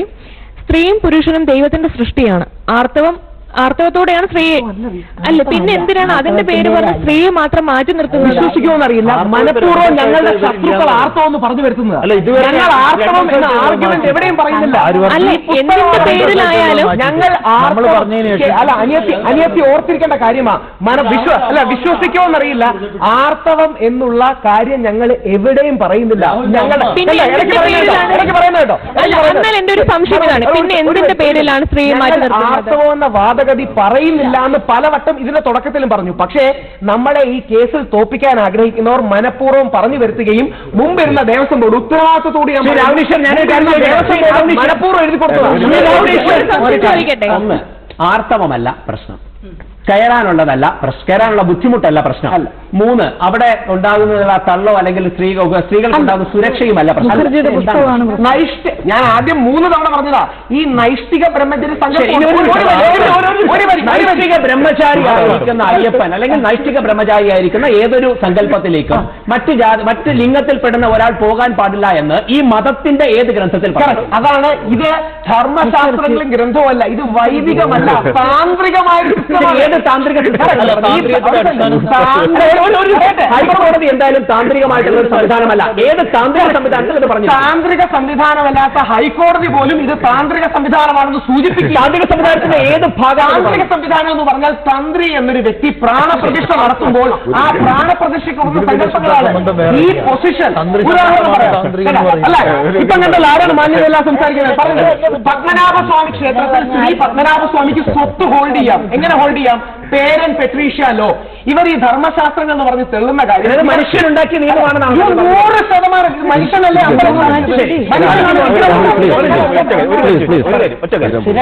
തീർച്ചയായിട്ടും വിശ്വാസത്തിന്റെ അടിസ്ഥാനത്തിലാണ് ഇങ്ങനെയുള്ള ഒരു ഉണ്ടായത്. രണ്ടാമത്തെ കാര്യം താന്ത്രിക മതം അനുസരിച്ചാണ്, താന്ത്രിക ഇതനുസരിച്ചാണെന്ന് പറഞ്ഞു. പക്ഷെ എന്തുകൊണ്ട് കാലാനുസൃതമായിട്ട് ഇത് പരിഷ്കരിച്ചുകൂടെ? കഴിഞ്ഞ 1 മണിക്കൂറായിട്ട് സമയം കഴിഞ്ഞതുകൊണ്ട് ഒറ്റ കാര്യം പറഞ്ഞു കഴിഞ്ഞു. ഗുരുവായൂർ ചുരിദാറിട്ട് കയറാമോ എന്ന് ഇതുപോലൊരു ചോദ്യം വന്നപ്പോ കഷ്ടിച്ച് ഒരാഴ്ച എടുത്തുള്ളൂ. ഗുരുവായൂർ ഭരണസമിതി ബന്ധപ്പെട്ടവരെ എല്ലാം വിളിച്ചു, എല്ലാ സമുദായങ്ങളെയും വിളിച്ചു, എല്ലാവരും പറഞ്ഞു കയറാന്ന് പറഞ്ഞു, കഴിഞ്ഞു. ഞാൻ ഇപ്പോഴും സ്ത്രീകളെ കടത്തിവിടുന്നതും സ്ത്രീകൾ പ്രവേശിക്കുന്നതും ശരിയാണോ എന്നുള്ള കാര്യത്തിലാണ്. വ്യത്യസ്തമായിട്ടുള്ള വാദഗതികൾ കേൾക്കുകയുണ്ടായി, വളരെ തീക്ഷ്ണമായിട്ടുള്ള ആർഗ്യുമെന്റുകളിലൂടെ നമ്മൾ മുന്നോട്ട് പോവുകയുണ്ടായി. തീരുമാനം ഏതായി കഴിഞ്ഞാലും അത് ഏത് മതത്തിന്റെയോ ഏത് വിഭാഗത്തിന്റെയോ മുകളിലായാലും അടിച്ചേൽപ്പിക്കാതെ കൃത്യമായ കൺസെൻസസോടുകൂടെ ശരിയായ തീരുമാനങ്ങൾ ഉയർന്നു വരട്ടെ, ശാസ്ത്രീയമായിട്ടുള്ള തീരുമാനങ്ങൾ ഉയർന്നു വരട്ടെ, എല്ലാവരുടെയും വിശ്വാസത്തിനെ ഇൻക്ലൂസീവായി എടുത്തുകൊണ്ടുള്ള ഒരു തീരുമാനം തന്നെ കോടതിയും എല്ലാ സംവിധാനങ്ങളും കൂടെ എടുക്കട്ടെ എന്ന് പ്രതീക്ഷിച്ചുകൊണ്ട്, അങ്ങനെ എടുക്കുമെന്ന് തന്നെ പ്രതീക്ഷിച്ചുകൊണ്ട് സംവാദം ഇവിടെ അവസാനിപ്പിക്കുന്നു. പങ്കെടുത്ത എല്ലാ വ്യക്തികൾക്കും സുഹൃത്തുക്കൾക്കും നന്ദി, നമസ്കാരം. മറ്റൊരു വിഷയമായി അടുത്ത